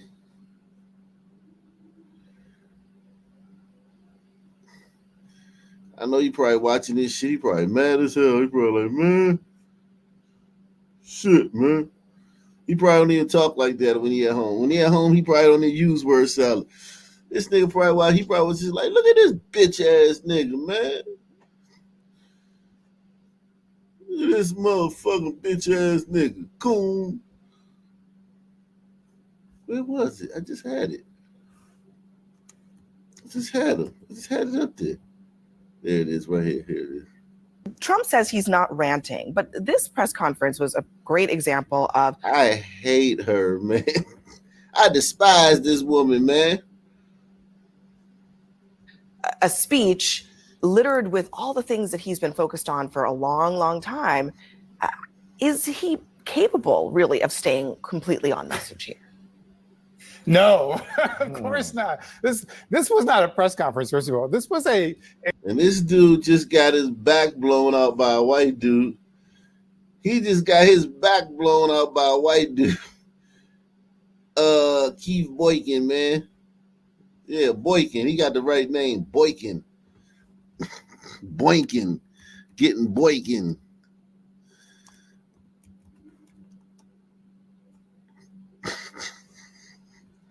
Keith Boykin. I think he getting his back blown out by a black dude. Okay, my bad. He getting his back blown out by a black dude. Staying completely on message here. No, of course not. This was not a press conference, first of all. This was a campaign rally speech. He even had his supporters there at Bedminster, and he fooled the press once again, by claiming he was going to have a press conference. He spoke for 45 minutes before he even allowed a question to be asked. And when he did, he was just filled with lies over again. He said this. He made this comment about what is it? More than 100% of new jobs that are created. I'll play it. I'll play it. So just so you don't have to paraphrase what it was. Listen. She's so happy. Virtually 100% of the net job creation in the last year has gone to migrants. You know that? Most of the job creation has gone to migrants. In fact, I've heard that substantially more than beyond the number of 100%. Beyond a number of 100%. I guess I need my calculator so I can go shoplifting with Donald Trump, because clearly you can't have more than 100% of jobs going to migrants. You can't even have 100% of new jobs going to migrants. It's not only mathematically impossible, it's just plain stupid. And how does this guy get taken seriously? How is it that he is a presidential candidate for the highest office in our country when he can't even complete a press conference without spewing lies and misinformation and obvious falsehoods? If you want to talk about misinformation, we can talk about Kamala Harris's Google ads, like literally taking headlines from mainstream media and rewriting them, which should be against Google ads policies. But what's stupid is allowing criminals to go into stores in California and not being able to arrest them unless it's $900 or $950 and more. The problem is that that's not actually what's true. You see how they always do? You're the host, bitch. Shut up, even if she's wrong. Even if she's wrong, bitch, shut up. You're the host. It's not your job to always fact check Republicans and shit. You ain't say shit about and then just sit back and let the fucking Democrats talk. Bitch, it don't matter if she's wrong or if she's right. I don't know whether she's wrong or right, but shut the fuck up. And you see videos of people going into stores in these blue cities and blue states, stealing merchandise and not being stopped. We've all seen these videos. So should Donald Trump not be allowed to go into a store because he's a convicted criminal? I don't think anybody at this table should be surprised that Donald Trump stood up for 45 minutes, an hour or more, taking questions, giving a speech. Because if you're holding your breath for an Oscar nod, that he did that. Don't hold your breath, because no one's going to believe you. This is what he does. He stands, he gives speeches, he takes the questions, he gives the answers. And to date, more than 3 weeks in, Kamala Harris hasn't given a single interview. She hasn't come on your program. She's not answering questions. It's She's Kamala, first of all. It's not Kamala. It's Kamala. And she's not yet the candidate. She's only been in office, a candidate for 3.5 weeks. She's been vice president for 3.5 years. Yeah, and Trump went a whole primary season without even doing a debate. So, It's stupid because the Republicans in this country voted for him, nominated him. She didn't earn a single vote in the Republican. It's a false equivalence between what Donald Trump is doing as an autocrat, as a fascist, as a dictatorially inclined man. The man's aspirations are huge. But the point is that Donald Trump has lied so repeatedly that we normalize his mendacity, his misogyny, his hatred for the ordinary citizen who happens to think logically about these issues. Now, he's got a whole bunch of stuff from the stores up there. He doesn't refer to it. His economic policies are vapid. They are empty. He has nothing to say. She has no policies on her website at all. She's got more pronouns. Donald Trump sits there and tells lie after lie, and he gets normalized by good people like y'all who don't call him out on his board. Kamala Harris has more pronouns on her website than she does policy. The only thing she has on there is donate. She's running a Seinfeld campaign. The show is about nothing. No, absolutely. And she's winning, right? She's not winning, actually. She's aided and abetted by mainstream media. If you days ago, when Donald Trump came out with his no taxes on tips policy, all of the headlines on mainstream media were derogatory. Kamala Harris comes out with Kamala Harris comes out with her policies on no taxes on tips, which is Donald Trump's policy, by the way. All of the headlines on mainstream media were positive and glorious and thoughtful. I guess y'all are standing up for him because he didn't say any of this today. Everything you're saying is nothing he's ever said. One of the things that we learned about her policy that she's going to roll out is support for a ban on price gouging. Mm-hmm. Now, I think reasonable people would ask, what does that mean? What does that really mean? And how is the government going to be involved in it? Here's Noah Rothman in the National Review. He describes this policy as a rank pander to the economically illiterate. And despite the presence of many who fit that description in Congress, they understand that allowing the executive branch to functionally set prices is a brain-dead idea that would only hurt consumers in the long run. I mean, is this just a ploy? Because it sounds kind of like it. Well, look, if you like it, it's called good policy. If you don't like it, you call it pandering. But is it really policy? I mean, price gouging? Look, if she could do that, Lord have mercy. I mean, she might need to be the Pope as opposed to the president, but she's able at least to set the tone. Here's what's important. First of all, in terms of Kamala not speaking about, Vice President Harris speaking about issues, if it ain't broke, don't fix it. Everybody has said that what she is doing is genius in the sense she's out-trumping Trump. So Trump is Her pissed. campaign is being operated from a basement. Well, hold on. She's Let me not just out there. finish. She's not answering Trump questions. is being not doing anything. Trump is being undermined by Trumpian-like politics in the sense that what she's done is, I understand when I'm going to speak, I understand what I'm going to say. She's going to form her policies and she's going to articulate them. Now, whether we agree with them or not is another thing. The point is the strategy is not backfiring on her. Number two, in terms of polls, the polls are a statistical dead heat. You say that means that she's losing. I'm saying for Donald Trump to have already been president once and coming back with the same reruns, Donald Trump is in a very vulnerable Talk position. about rerun. Kamala's. You had it right. You almost got it. I will say Kamala's name any way that I want to. No, but you mispronounced her and you also misjudged her. I just did, and I'll do it again. Mispronouncing her name. That's a refusal to acknowledge her humanity. If I purposely They always talk over you. They always talk over you, man. They always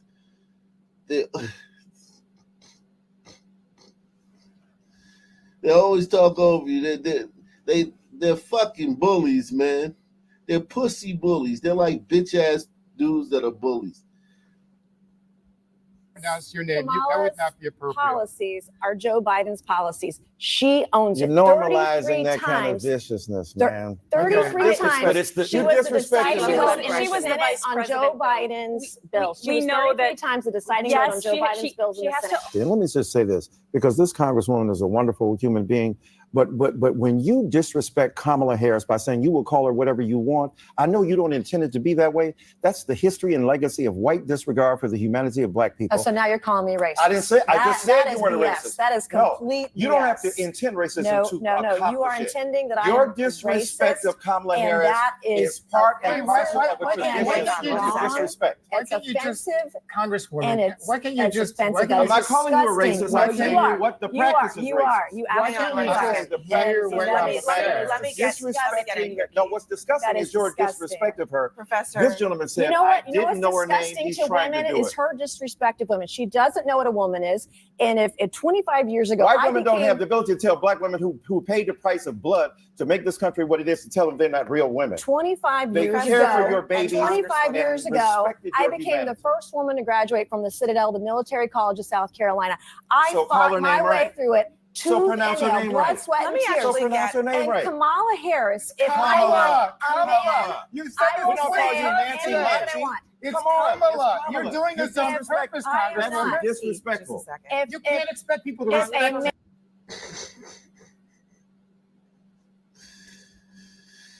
All right. So we finally we get to the main course, man. Chair recognizes the gentlelady from South Carolina, Ms. Mace.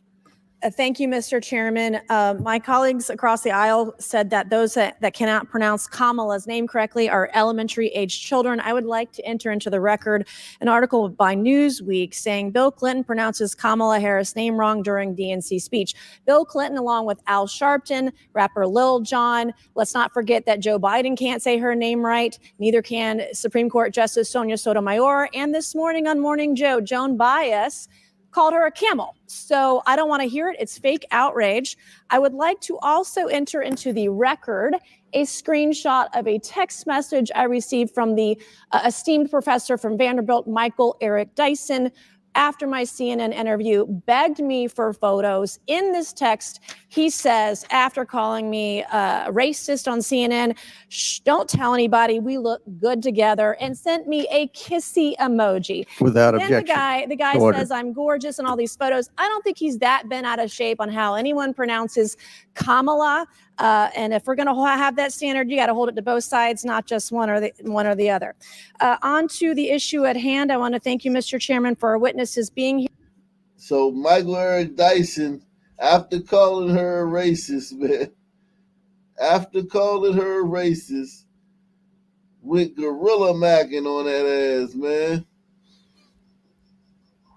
Well, calling people racist is like saying good morning for him. He doesn't even know he's saying it. It's just part of his normal diatribe. So he oh, good morning, racist.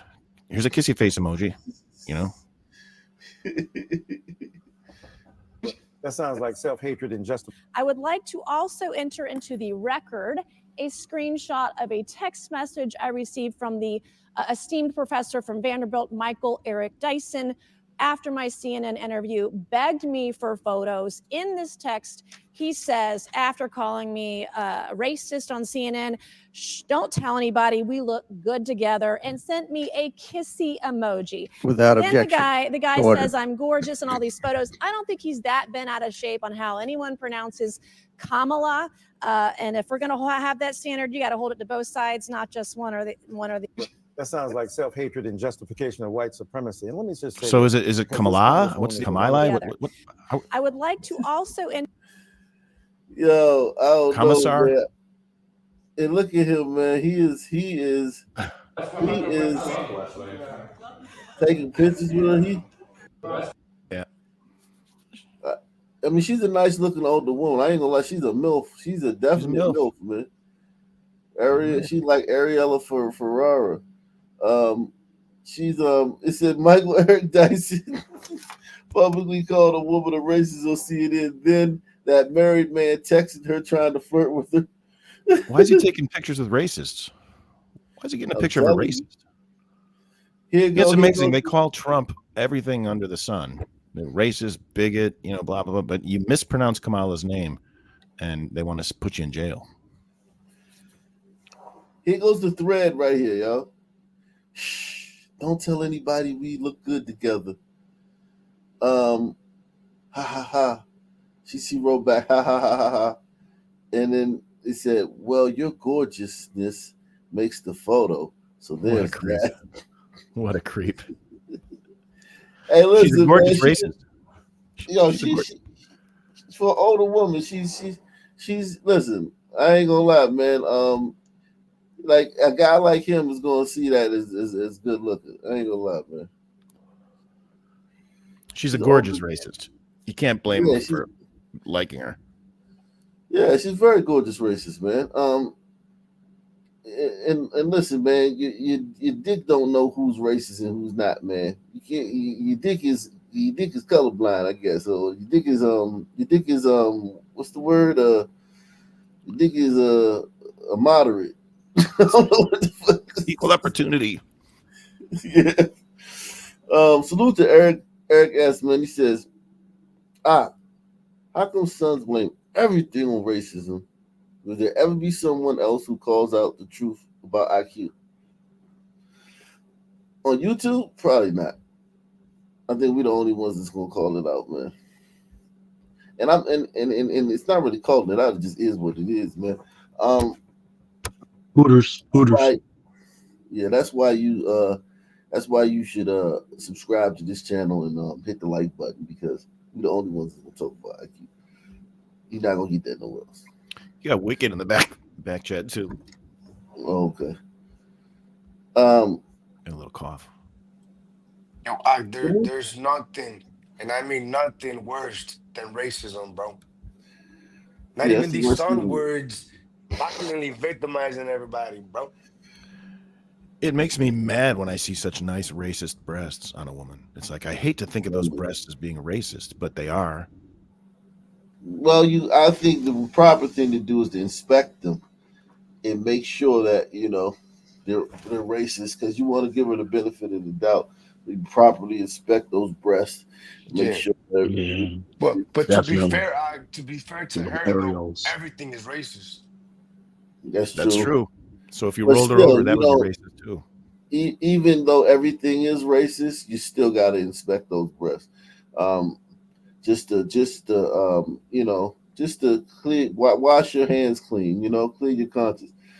Yeah, Michael Eric Dyson. I mean, today I woke up right, and there was only toothpaste in the tube, and I was like, God damn, racism. I know. Hispanic phobia. Salute to Michael Eric Dyson. He says Michael Eric Dyson is a fraud, another revolutionary that talked black in front of the camera, but chased white women in private. Clown, be who you are at all times. Don't try to goop the people. She outed his ass. I wonder what he was thinking, man. Was this his response? He was thinking with his dick. He was thinking with his dick. So this is his response, yo. A word salad. It's gonna be a word salad. Here's what he was thinking. I'm gonna call her a racist, and then she's gonna want to shed that complete label by having, exactly. Call someone a racist, and then they have to prove they're not by being, extra close. Yeah, man. Like you wouldn't sleep you don't want to sleep with me because I'm black. Yeah. Hey, my friends, Michael Eric Dyson here. Just want to clear something up. A vicious untruth and rumor that. But it's in the text. I don't get it. Deny. Untruth and rumor. You know goddamn well that woman look good, man. You know damn well you want that woman. That's being spread by Congresswoman Nancy Mace, claiming I was trying to hit on her. So I'm trying to figure this out. So this is our complete text exchange that she says proves I was trying to hit on her. We were on CNN together. She was vicious. She was nasty. She refused to. Double it down. Called her a nasty woman. Remember when Trump called that woman nasty? They made a big deal about it. They're like, you can't call a woman nasty. Call Kamala Harris by her right name. We had a bitter exchange about that. She claims in the interview that I called her racist when I went out of my way to say she wasn't a racist. Yeah, but just because you said you didn't call her racist, you called her racist and then said, I'm not calling you a racist. I said, you're a wonderful woman.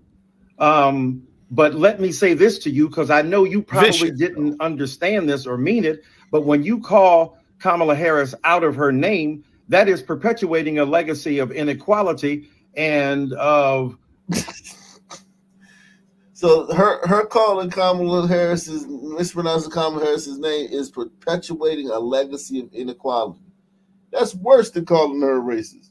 White subordination. And white subordination of black people. Oh, so you called me a racist? No, I didn't. So,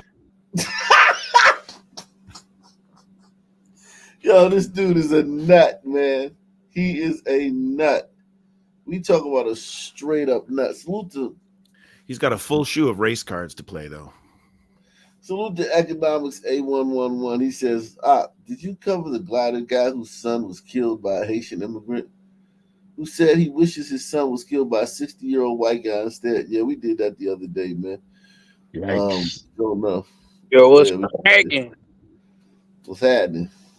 Man, loving this. I'm loving this shit. I love the race grifter guys. I'm confused. Is your son man?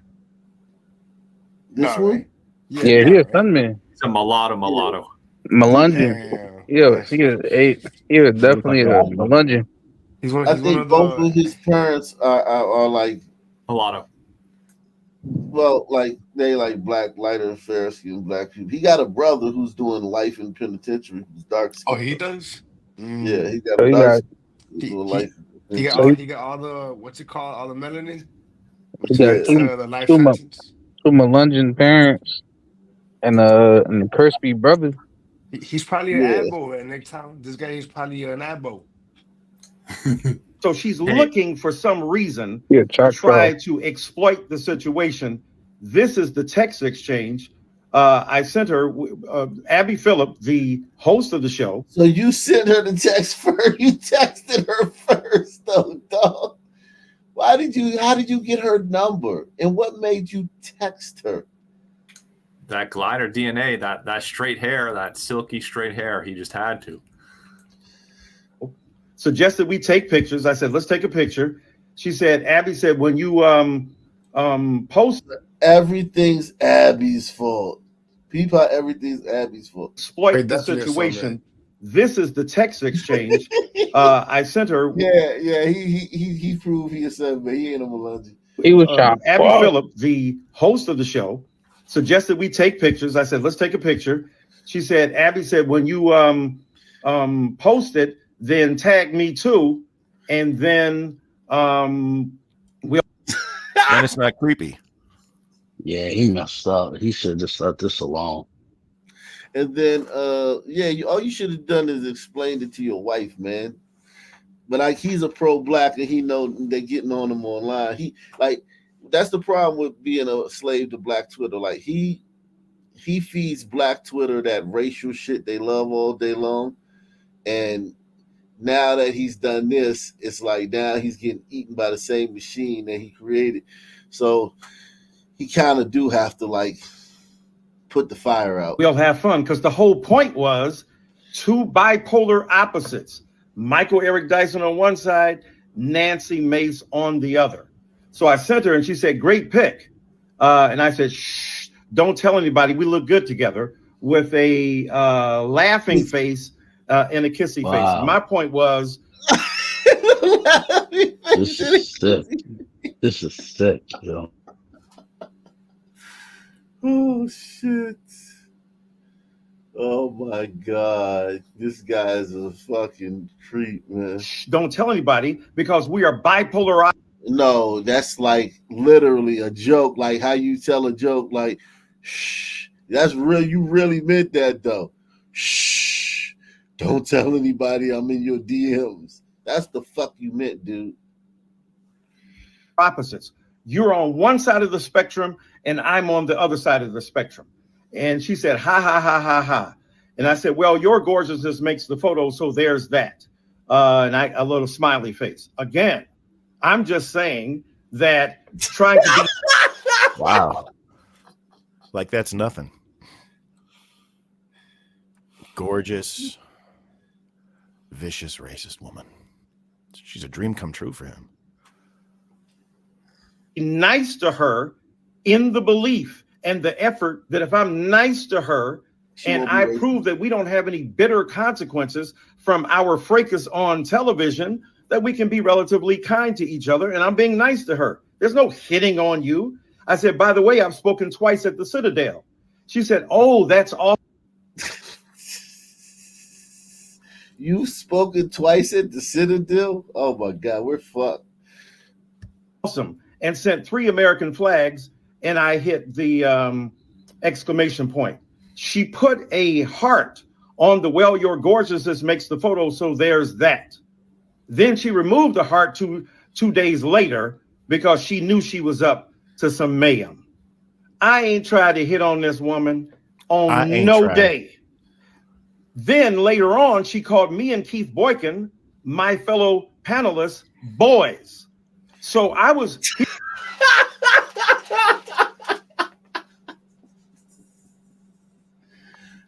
He's so lame, man. This is so low. Boy. He called us boys. He's the little code switching. Here I am trying. Yeah, that ink didn't come out. It didn't come out naturally, man. He had to. It sounded forced to me. Yeah, man. This dude is Lunge Bob SquarePants. Yeah, he doesn't speak like some that. mayhem.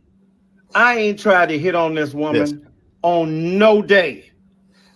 Then later on, she called me and Keith Boykin, my fellow panelists, boys.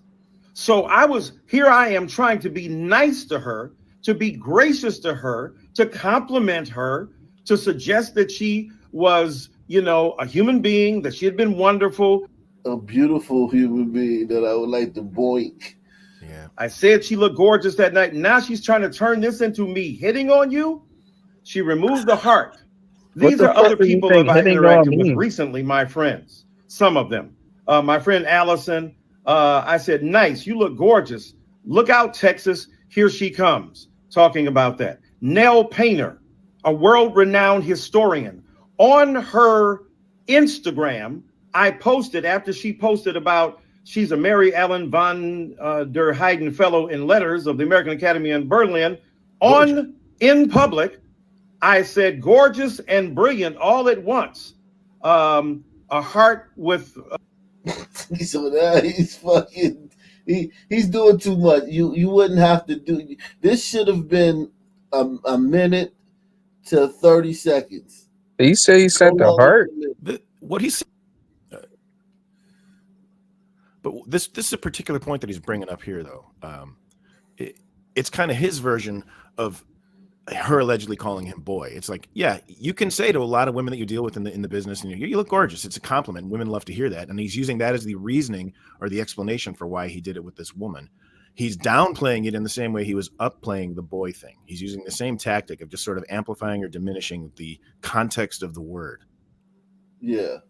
And he knows he's speaking to a very low IQ pop, you know. If he had just said this. Low IQ. Sorry. Yeah, but who he's speaking to, he knows that he doesn't have to. All he has to do is be like, "Yeah, she said some racist shit to me," and then and they'll like moths to a flame go straight to that and just forget everything else. A face that's smiling with hearts and a kissy face, right? I said, keep up the great work. Then there is my friend Terry, who I was giving tickets to for the Democratic National Convention. I said, I can if I will. Everybody and their mama want these tickets for today. You look gorgeous as always. Then my colleague Lisa at Vanderbilt, when we took pictures, I sent them to her and I said, me and Miss Gorgeous. And then Councilwoman Mary Sheffield, who is a councilwoman in Detroit. And I said, gorgeous and brilliant leader. Bless you and thank God for your courage, strength, and leadership. And then my dear friend Susan Taylor, a renowned editor, Queen, that's what I call her. So good to see you today. You look gorgeous as always. And your soul-inspiring conversation was uplifting as always. Feel better. Love y'all. And then finally, to Dana Bash. I congratulated her on the interview she did with Kamala Harris. And then on another interview, Saving People of Color. You congratulated her on that softball interview? Oh, man. I like how he's trying to act like he wasn't trying to, Diddy style rub some baby oil all over those glider cheeks, man. Hey, I like it when he tries to be all blackety black, when he like turns it on for a sec. That's my favorite part. Yeah, I ain't do no texting to her at all. That's He Kamala. just speaks extra ignorantly. It's Kamala or Kamala. Is he married to a white woman though? His wife. Let me show you his wife. Probably another Melungeon. Because the best way for him to get out of this is just get on the video here and say, "Oh, I'm not attracted to white women," and then I leave wonder it if at his that. wife is gorgeous. He just never said nothing. He Just probably leave it alone. His wife probably looks like that homeless Melungeon chick that just fucking pulled up to that neighborhood. Hey, Nicktow, how many I'm gonna guess she's on the Melungeons do heavy you side. know? How many Melungeons do I know? Yo, I'm a Melungeon. I Not- knew that. I'm a Melungeon, Ugh. guys. Fun I fact. knew it. Yeah, no I wonder knew he it. was trying to kick it to We old built the girl. pyramids. My ancestors built the pyramids, man. Us Melungeons, man. We got history, dog. I knew she wasn't gonna be a dark butt. I knew it. Yeah, he a Sunman, dog. He ain't a Melungeon, bro. It's a What is Sunman. she? What is she though? What do you think she is? She looked like a breeder. Yeah, I agree. Like a Cuban, like a Caribbean. Yeah, right? she like a more Euro breeder. What's crazy, if you were to 23andMe both of these people, you may get like 50% European. No lie, that's probably not inaccurate. She's a funny looking broad though. She Yeah, look like Lil' Kim. She had a lot of work done. She looked like you could tell she had some work done. Like an inflated Rosie Perez. Yeah, because if she Spanish, I don't know. Jordan wife look good. She old. She an old hat. She got that saw. She got that saw man's piece. Yeah, she's a rough looking broad, man. I think Dyson is 80% glider. Rough but gorgeous. Yeah. And but now one he tells every woman he sees that she's gorgeous. Who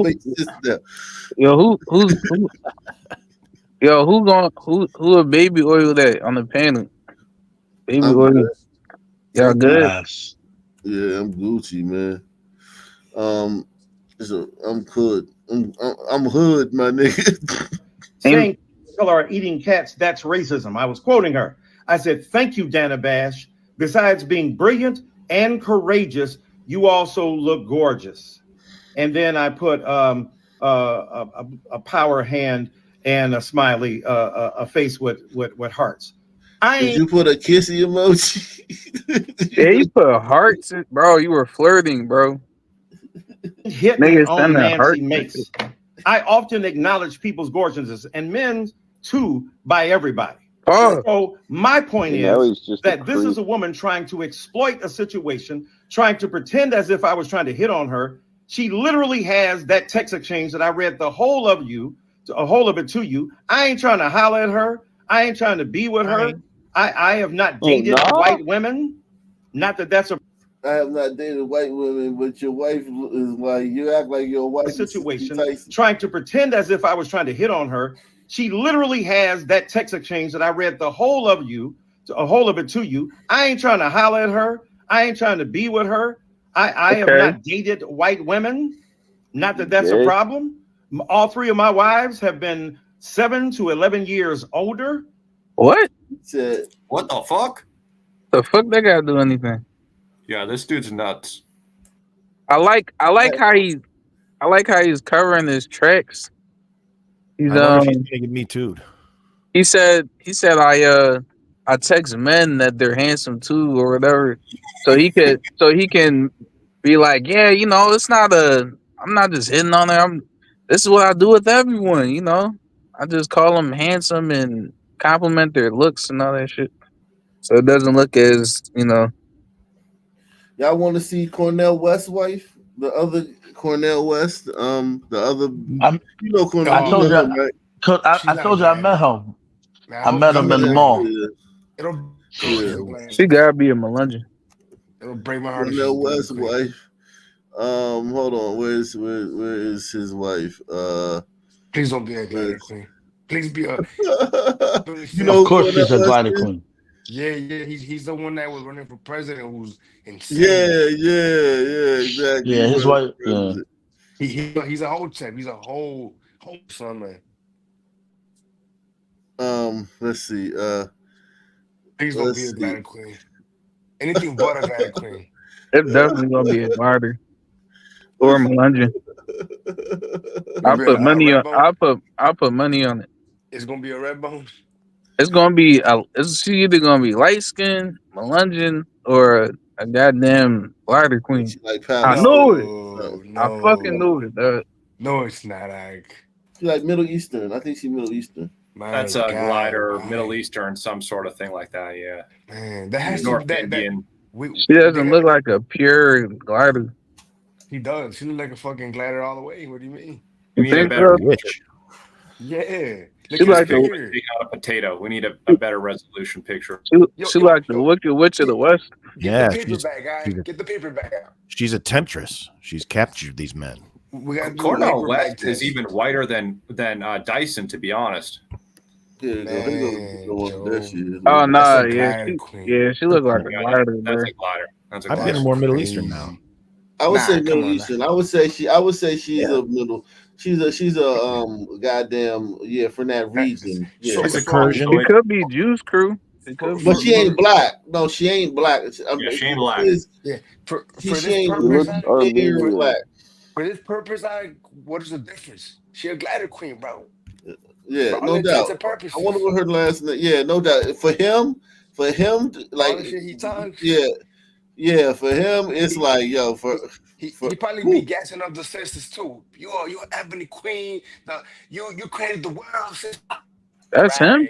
That's him with his he said, "Fuck, it, I'm trying to be happy." No, That's him. no, that's not him. That's Dave Ruffin. He Simon downgraded, Soul. bro.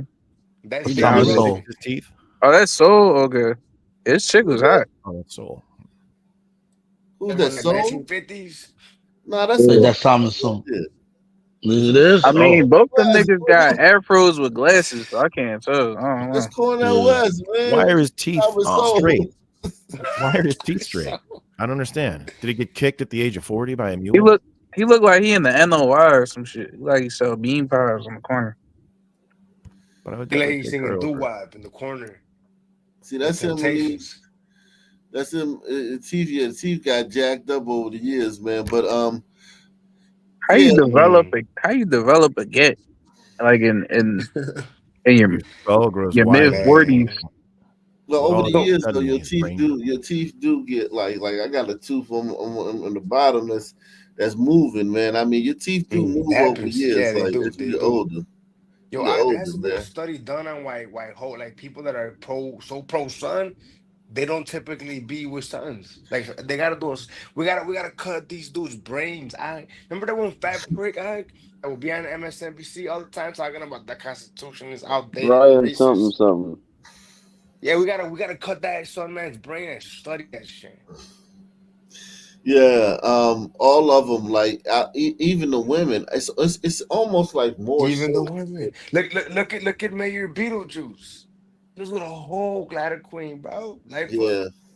A lot of those like famous activist sisters, they usually like go non-son man. right. It's almost like they're pretending, like the pretendings, you know what I mean? Like they're pretending to be pro-black, but they be with like not black people. They pretending. It's also too like the boldness of that, like to be like just all up in everybody's face talking about race all the time. And then you just know, like like most people don't care who you married to because we don't see you with the person, but like you out here, you going home to a white person and you just done fucking ran all over town telling everybody racist. Man, I couldn't do it. I don't think I could tolerate the hypocrisy. Like if you were my guy and you was doing that, I couldn't let you live with that. I gotta fuck with you. You know what I mean? That's crazy, man. Like the boldness of that. Like these people are bold. Salute to Simply Ashcraft. She says a hit dog will holler. Dyson trying to cover his creepy texting. It's like a fetish. Kimberly, man. It's like a fetish, Hank. She says best show on YouTube. Shout out to Kimberly Ashcraft, man. Just some dude says sounds like Dyson takes a lot of swings at the plate. There you go. He already shooting his shot. Well, we established his son man, whatever, just some dude. He a son man. What are you talking about? Yeah, salute to him, man. He out here, play. You miss every shot you don't take. You know what I'm saying? I mean, a big hound too. I don't blame you, man. Gotta do what you gotta do. Salute to Deluxe 247, aka Cal Ripken, aka the real MVP, coming through once again. Let me finish playing this again. Where in that text exchange am I hitting on you? No, what you're trying to do is generate nastiness and viciousness because you're so bitter because you got your butt whipped that night. Because I told you then that what you were doing is wrong. And let me correct one thing I did say. That night I said, you're a wonderful woman. And then I said, I know you don't intend to do this. And she said, oh, are you calling me a racist? And of course I said, no, I wasn't. Let me correct myself. You are a racist. You are a racially charged, small-minded, bigoted person who is trying to exploit a situation to try to make people believe that I was hitting on you when I've just Freudian slip right there. And he's projecting as well. Racist. You are a racially charged, small-minded, bigoted person who is trying to exploit a situation to try to make people believe that I was hitting on you when I've just now read the entire exchange, which is false. I've read other exchanges with people where I've called them gorgeous and wasn't trying to hit on them. And so your attempt is sad and sorry, but your bigoted, racist attempt will not succeed. Ain't nobody trying to holler at you. And if you're that desperate that you need a black man to holler at you, I'm not the one to do it. There are plenty on your side. Yeah, he twisted that around. That's crazy. That was a crazy thing to say. If you're that desperate, you need a black man. Like, why can't just be a man? Why can't it just be a man? I mean, that sound like his intrusive thoughts come to the surface. And he says she's racially charged, but he's sexually charged. So, I mean, 2 charges make a more charge. I don't know, but damn, what the fuck was up? Just because you always call people, you always compliment people's looks, that doesn't mean that means that you're not flirting.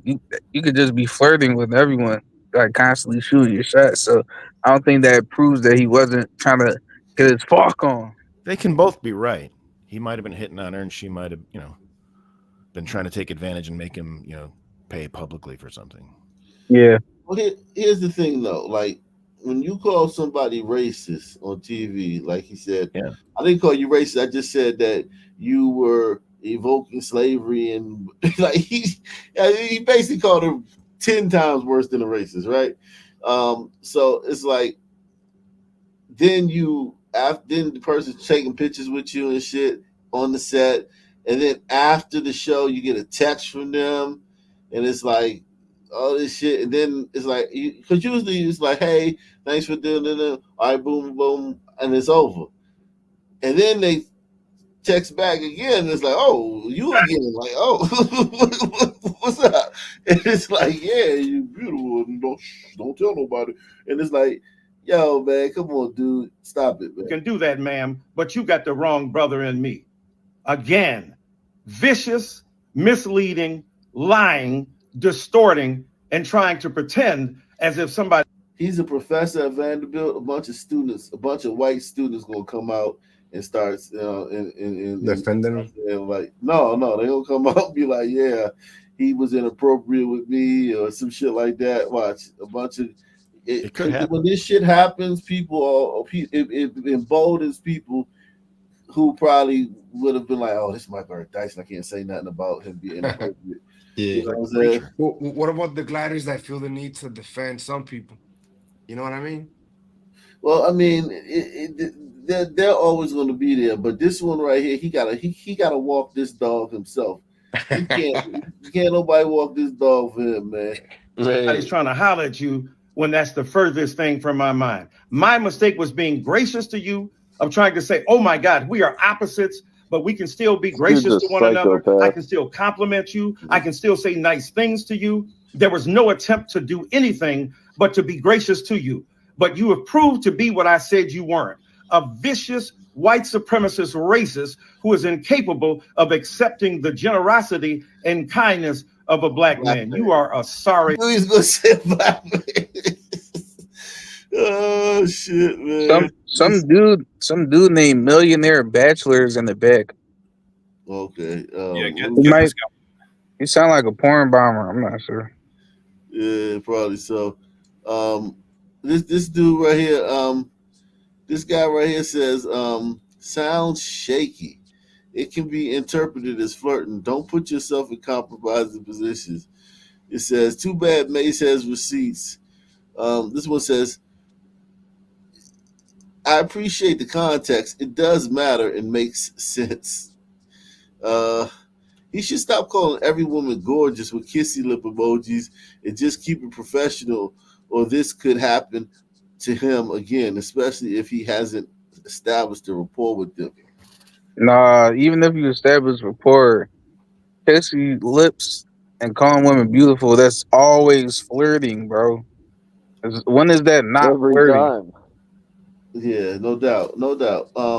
And we're just taking his word for it that those other text message threads were like that. We're just taking his word for it. I don't trust that dude. I would have to see those because he could be lying. Like, look, I told this person they were going to steal. I told this person, he could be lying. Salute to this one says somebody, I don't know, somebody's brushing their teeth or something, but you gotta mute yourself, man. This one says I'm sorry, but purposely mispronouncing her name, calling grown black men boys. When did she call? Like you and listen, she probably was like, you boys would really got me on the show. Just the way I would say girls, call some women girls. Look at these, you girls were attacking me on that show. Like he probably knows that he's trying to make it seem like she was like, boy, shine my shoes, boy, or some, you know what I'm saying? Like, I'm sure she didn't say it like that. I'm sure she didn't call them boy, like in the old slavery Southern antebellum South term. And then we don't even know if she said that because we're just taking a guy who's just lied to us for 7 minutes word for it. But even if she did say it, I'm sure she didn't just be like, yeah, look, yeah, boy, look at you boys on that show. If this was back in the 60s, I'd have both of you boys hanging from a tree.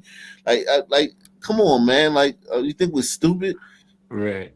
Yo, I bomber. I vetted him. I don't think he's a bomber, but we'll see. Oh, okay. Yeah, he's a real guy. Okay. Let's see. Let me see. Who this fucking guy? What's up, man? What's happening? What's cracking? Chilling, just having a cigar at my place. Hold on, let me salute. What's up? I'm chilling. Yeah, what brings you here, dude? How are you? You guys were on live, and I was like, "Fuck it, I'm a content creator, and I want to talk about some, explosive shit." My name is Millionaire Bachelor. I'm from Manhattan. I live in a mansion with my 2 fucking dogs, Bunny and Bear. So you just cruising the YouTube live? You just hitting the YouTube live links?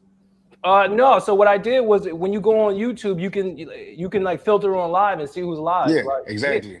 Yeah. So that's what I did. And I saw this shit, and I was like, you guys were talking about some explosive shit. So I was like, let's go. So what are your thoughts on it and what he's talking about? About him trying to fuck the white bitch? Yeah. Yeah. I'll probably try to fuck the white bitch too. True. Yeah, you a millionaire, man. It'll probably be easy for you, man. Yeah, I mean. Yeah, I don't wait in line. Listen, if I see a white bitch, I got to fuck. What are you? Are you a brother or are you a Asian guy? What are you? I'm pretty. Are you an Aboriginal? You're a Melungeon? Sound like a sun glider. Sound like a Jew. I am green for money. So he's a Jew. No, I'm not that. We call them air sniffers on my channel. So are you a chosen one? Are you a chosen one? Nah, he said nah. Oh, okay. No, so I'm not an air sniffer. I don't like air sniffers. I don't associate. Oh, you would like our friend Fisherman. Oh yeah, fish would like you. You would love him. But so what are you, dude? Are you a white guy or are you a Cuban guy? So my whole shtick is I like to keep my identity concealed, right? Oh, gotcha. Yeah. Because I am an actual millionaire in real life, and I'm pretty connected within Manhattan, and I don't want people to see my views and try to connect me to my house. Yeah. So let me ask you this. Sure. Who do you think were the first ones to come to America? Was it the Africans or was it the fucking who was here first? Who conquered it first would probably be. Well, I'm gonna get to your question in a second, but who conquered it first was Spain. But I mean, I think there were already Wrong people. Answer. No. Not conquered. Yeah, I know. I'm giving 2 different answers. Oh, okay, my fault. Yeah. So from that aspect, it would be Spain. But there were actual people that were here. There were people with dark skin. They were here Were they already. black? Were they Africans? I wouldn't necessarily categorize them as Africans, but I would say that there were some Indians with darker skin tones. I mean, that's just reality. But I'm not saying that they were. What's that? No, yeah, gotcha. That's actually, that's pretty accurate, actually. Yeah, but I don't think they were Africans per se, but they had some dark skinned Indians here for sure. All right, you passed the test. Good job. Yeah, what's the content mostly about? Like, what's your guys' take? How do you guys feel about this situation? Well, there was one last test. He's supposed to say the DNA. Okay, let me get the last test. You're supposed to say the N-word. Yeah. No, it's a joke. Hard R. Hard R. It's a hard R. No, we want you to stay a millionaire. We want you to stay a Nah, millionaire. we We talking about crime here, right, dude? And Wait. Real quick, Wicked. Tell him DNA. Tell him the DNA test. Oh yeah, that's the final question. The DNA. Well, go ahead. So I don't know. basically, Oh go for yeah, it, no, that's the big one. That's the big one. Okay. Pause. DNA. My fault. The thick, long one. My bad. DNA. Pause. Where are you guys from? All over. I'm from Chicago, Cool. Philly. I'm from Philly. Born and raised. Jersey. I got a mansion in Philly. And Philly, what? Like where? Like a northeast? No, Society Hill. I'm right by. Down South Philly. Well, Society Hill's not South Philly, but yes, close to it. It's on the city side of Washington Avenue. But yeah, I know what you mean when you say South Philly. Yeah. Yeah, I mean, once you call it Washington, I know it's not. Some people won't call that South Philly.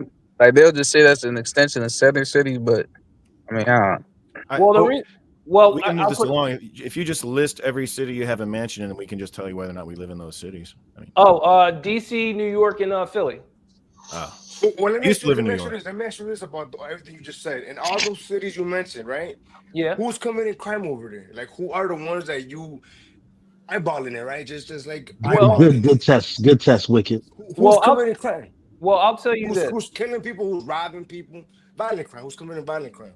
Well, here's the thing, and here's I'll start with Philadelphia. So the thing about Philadelphia, I'm going to be honest with you guys. The thing about Philadelphia is I think it's in my personal opinion, it's a relatively safe city. I know you're going to give me shit about it, but let me tell you why. Wow. But You're eating pets in Philadelphia. What are you talking about? Wait. Let me tell you why.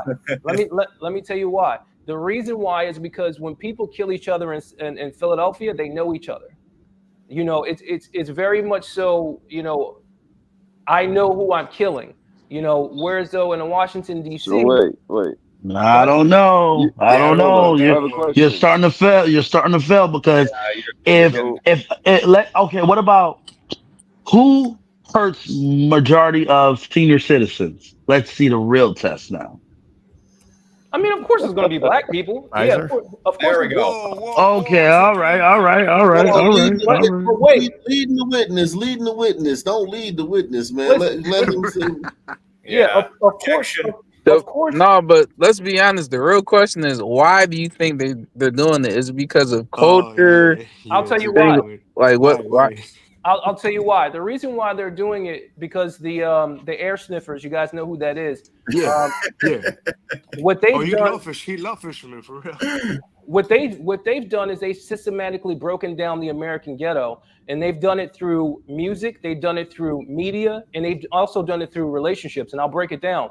In the music aspect, they propagate music that tells you to kill people, tells you to do wrong, tells you to fuck all of these different random chicks. So when what if that's inherent though? What if that's inherent to that? The reason why it's not inherent because in the 1930s, if you look at the black family, they actually were doing very well. So you have to trace it. And that's what they tell me. That's what I keep hearing. What if that's an aberration? Yeah, what if that's not necessarily accurate as well? Well, I know. Let's just say that I know people that date back there, not necessarily in age, but like through lineage, and it's actually very true. Okay. So what they've done is they've systematically broken down that family. They've taken the man out of the household and they put the woman on top. If you want to know what's going to happen in America, the only thing you have to do is look at the ghetto, because the ghetto is the first place where socialism is implemented. What if I told you that in the 1930s, right? Mm-hmm. Some people, or I'm sorry, the brothers Mm-hmm. were also killing people like a lot. What have I told you that? What have I told you that? I mean, obviously nowadays it seems it's a higher rate. But what have I told you back then that people were still committing violent crimes? Well, you just look at the marital. You just look honestly. You could just look at the marital rate. I mean, out of wedlock ratio within that cohort of individual was up to, I think it was less than 20%. So out of out of wedlock. How do you get from 20% to 80%? You know how you do it? You put Megan Thee Stallion on the screen and you shake some ass and you take the man out and you try to kill each other. But why doesn't that work for any other group? Why are we targeting that group? I'll tell you why it's not with any other group. And actually, it's actually expanded to every group. But the reason why I started out with that group, you can look at FBI programs like I believe it was COINTELPRO when they actually. Man.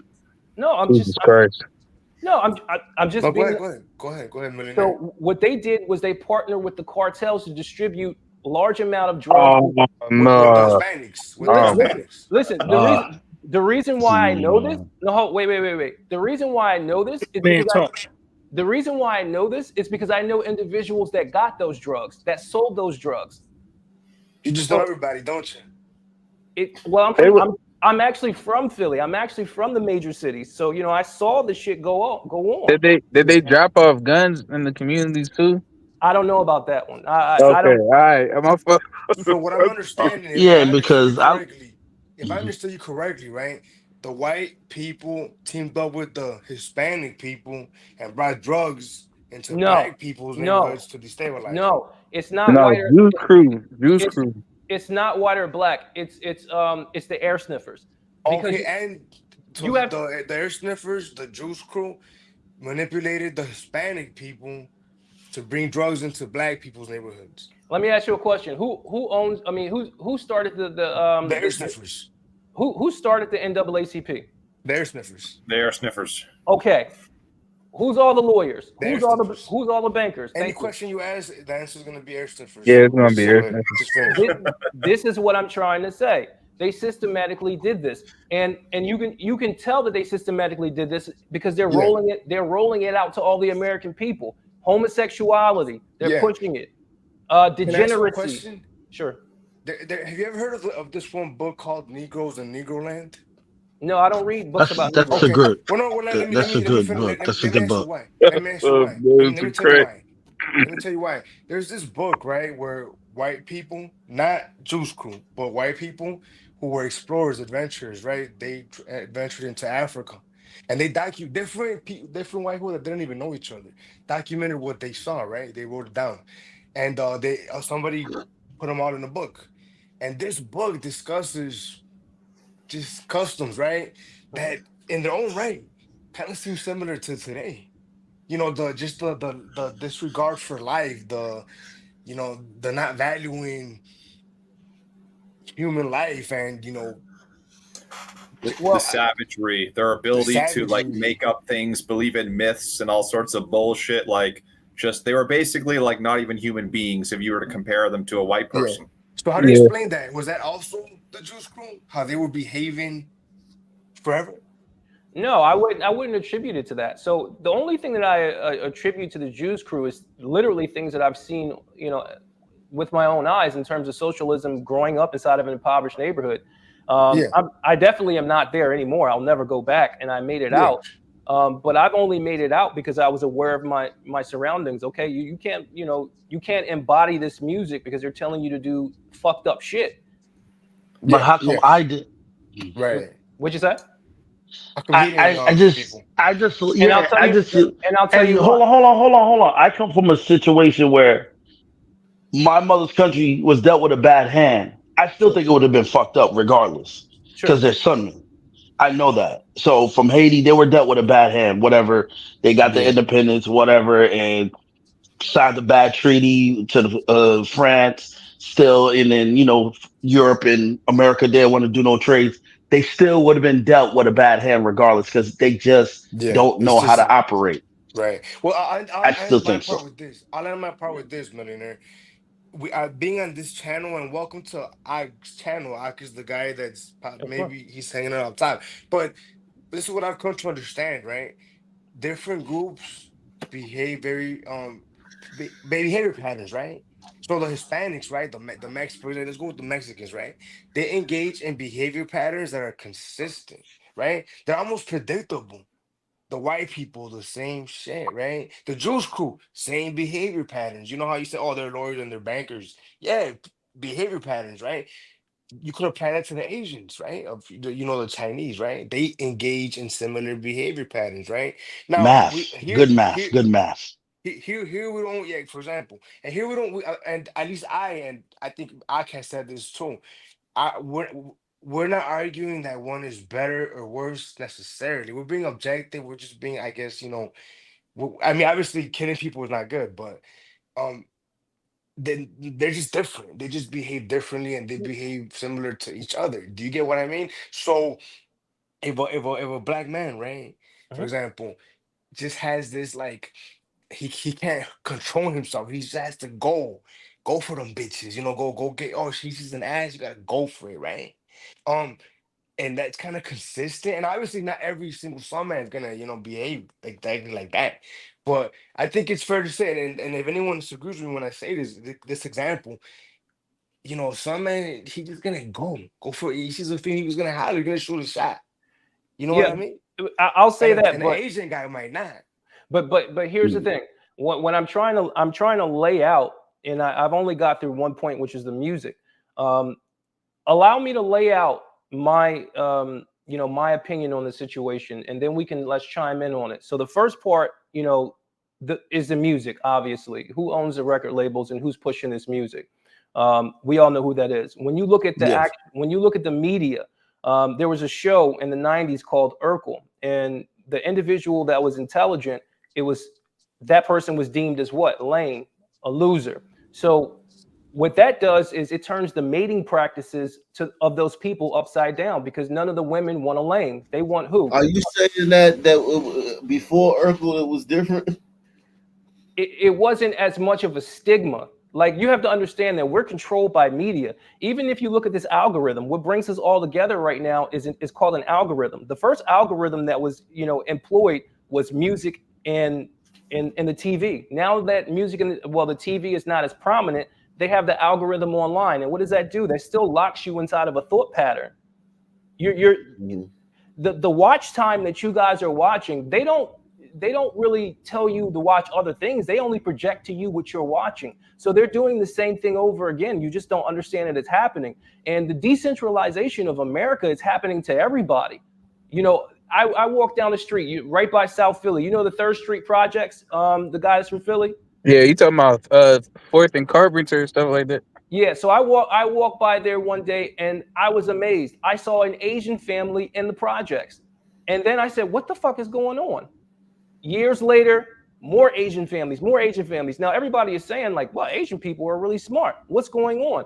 The same thing that they implemented in the ghetto, they're just implementing to everybody else through socialism. Look at the fucking TV. You guys can't see this shit? So you're saying that if you see an Asian family in the projects, that means that, like, they've been subject to. It can't just be an Asian family that's in the projects. Like, no, it's multiple. Like the population has grown. So what I'm saying is the demographic of poverty is shifting, and they're doing it. Like, you turn on Netflix, you see fucking 2 dudes kissing. I immediately fucking cancel my subscription. But why are they pushing this down everybody's throats? No pun intended. Because they want you to believe this shit. Art doesn't imitate life. Life imitates art. And the people that are controlling this, they understand it. That's pretty much what I'm saying. You look at the Chief Keef era and what happened when that music came out in Chicago. What happened when that music came out in Chicago? Everybody turned into mass fucking murderers. But they were already doing that for decades before and that. it went to a higher level. Have you heard of the 90s, sir? Actually, it did. It didn't go to a higher level. It didn't go to a high. I wanna show you something. Can I Of course. Can I show you something, man?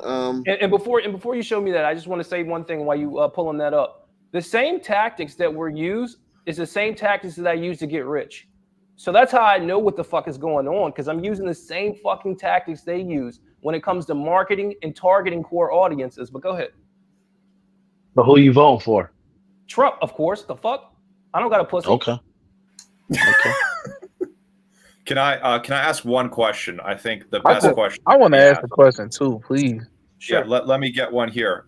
Bachelor, are you a blank slater? Do you think that races of people are only different cosmetically on the outside, or do you believe kind of in the bell curve, which was what we believe in here? That's what I was going to ask. There's averages, and I'm not saying that every single white person is smarter than every single black person, but if you look at the averages, there's clear differences that would explain their disproportionate behaviors and why the one group succeeds and the other fails. So here's what I would say, and I would attribute it to the mating practices. So whenever you have a healthy population, they tend to mate correctly. What do I mean? They tend to go for women that are more slender. They tend to go towards people that are educated. When you look at a certain class of the American ghetto, they're mating backwards. Their mating practices are off. So I asked myself, what's the reason for that? The reason for that is literally destroy the family. Destroy the fucking family. You know what I mean? Why do you think that there's a young woman that aspires to be the whore of a rapper? That's not normal behavior. It is normal behavior because that's just how blacks and whites on average are different. Have you grown up in an impoverished neighborhood? No, but I don't need to know that. So here's the thing. He went to Sun School. He then went to all Sun School, so he kind of knows. So here's the thing. I've grown up in an impoverished neighborhood. I've gone to private schools, and I went to an Ivy League college. I know I've know all of the above. So it's like I'm giving you firsthand knowledge. It's not that the people are unintelligent. It's the fact that they are in a fucked situation. And am I sitting up here advocating for them? No, I don't want to fucking be around them either. So nobody does. On one thing, I want to focus on one, idea that you got. Sure. That somehow there was something that changed black people. That black people were fine, and along the way, something societal or something thrust upon them happened and completely changed their behavior from the way it was before. Sure. And this is 1974, right? So they fight gun control with vigor. This is 1974 Atlanta. 1974, right? And mind you, every city was like this. We're just using Atlanta for, what I'm saying, but every city's like this. Atlanta, the capital of Georgia, the gateway to the South. This metropolis is known for its aggressiveness in race relations, education, financial stability. They call it the world's next great city. But the blight on all of this is another achievement. Atlanta has one of the highest homicide rates for a city its size in the nation. There is a war going on here, but not much has been done to stop it, and only a few are involved in the massacre, but even they are too many. 303 patrol. 3210. There'll be one black male in the early 20s. Have a blue jean jacket. Short. Edgewood and Butler. Signal 67 in the street. Advise me on it. You ready? Yeah. What you driving? 34. Okay.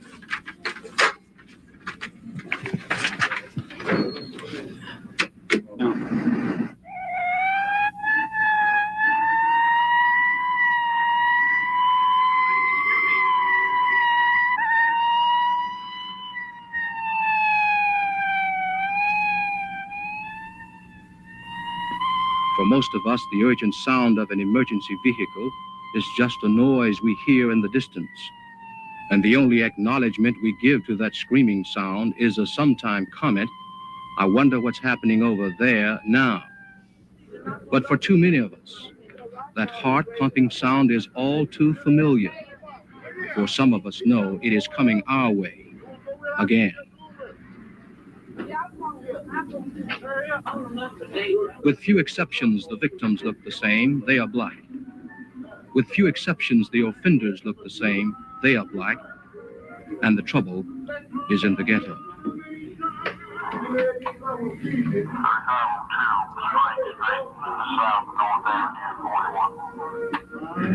By no means will we attempt in this presentation to discredit any one group for the soaring crime rate in this country, for the problem is with all of us. But the hard facts speak for themselves. If you check the police reports in most major cities, you will find that a higher percentage of physical violent offenses are committed by blacks against blacks. Okay, so this is 1974, and they're talking about not just 74, they're just talking about up until 74. These people live in 1974. They don't know anything about 1975 or 1976. So and that's just one city. In these, he said every major city. He just said every major city. Every major city is the violent crime is committed by blacks in the early 70s. Against blacks. What was the thing like? When did that? Are you saying that something happened in, like, when? How do you explain crack? Like you know how people say, "Oh, well, crack destroyed the black community, or welfare destroyed the black community." This is happening before welfare and before crack, where you're having this problem. So we kind of push back against the notion that crack or welfare made it like it is. Sure. So let me respond to that. When you go to the doctors and they give you medication, do they give you medication to the point that you don't have to return, or do they give you small doses so that you can come back and keep returning? The first one. Sometimes, let me just tell you. Sometimes I get medicine and I don't have to return. Like if I get an antibiotic or I get some kind of steroid or something, it is. They don't always just give me something so I have to return. Like now, if they treating something that can't be treated, something that can't be like blood pressure, well, you got to have blood pressure medicine every day. Yeah, but if it's something where it's like an infection, yeah, they give you something to treat the infection, and you're gone. You're not taking antibiotics for the rest of your life. So, pharmacy is the biggest racket of drug dealing. I mean, I'm pretty sure we all can agree to that. Like, hey, can we stay like? No. I'm about to bring it back. Okay. So what I'm basically saying is, if you run a city where you can impoverish the people, and only thing you have to do is guarantee them that you're going to change the situation, and you never change the situation. What do you think the Democrats have been doing? They've been running these cities for. Time out. Sure. Well, these people that we're seeing in these videos, these are individuals that are making choices, and you're talking about these grand. So I'm not excusing it. What I'm saying is, I'm not saying you're excusing it, but what I'm saying is these are people making choices, and people of a similar DNA are making similar choices. Right. They absolutely. But hold on. If in every major city in 1974 and up until that point, all of the violent crime is being committed by blacks, virtually all of it is being committed by blacks, would you consider that it was something other than they trying to keep them poor so they can make this, that, and that, the third? Would you consider that it was something other than they be doing this and that and their system and all that shit? I mean, listen, I don't excuse them. I don't hang around them, but I also have to talk in reality. The reality is that the liberal, the white liberal, you know what I mean, is literally a dastardly being, and the white liberal works in connections with the air sniffers, and that's what I believe. Well, we do too, by the way. I mean, no one here denies that. But Bachelor, it might be more Why don't you hang out with other sons? Because you'd be hanging out with other millionaire sons. And since you don't think there's any different, why would you be afraid to hang out with them? One more time. Repeat that. If you're a millionaire, that means if you were to hang out with other black people, they would also be millionaires too, right? So why would you be afraid to hang out with them if you think that there's no difference between blacks and whites? Other black millionaires? I'm not understanding the question. I'm sorry. Could you rephrase it? People with money hang out with other people with money, correct? Correct. Okay. And you have money, right? Correct. Okay. So if you have money, that means you could hang out with other blacks that have money, right? That's correct. So why don't you do that? Why are you afraid of them if you truly don't think there's a difference between black people and white people? Because surely you could just be selective and hang out with high IQ, black people that are rich and are not dangerous, right? So here's the thing. In Manhattan, we don't really at the top, you don't really differentiate with race, to be honest with you. Like, I have friends in all walks of life. Black, white, Asian, it doesn't really matter in New York. It's a whole different ball game. So, I do hang out with black people that have money. I hang out with white people that have money. Like, I don't, but in terms of ghetto-ness, I don't hang out with that. No, I definitely don't. Okay, so in other words, it's a money thing. Like, people are not different on the group level. It's just more of like an economic thing in your mind.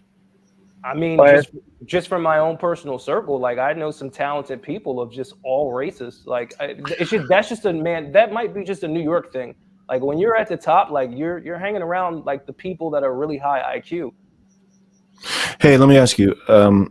I think what he was alluding to was that somehow that there's a poverty contingent to the behavior outcomes that we're seeing, and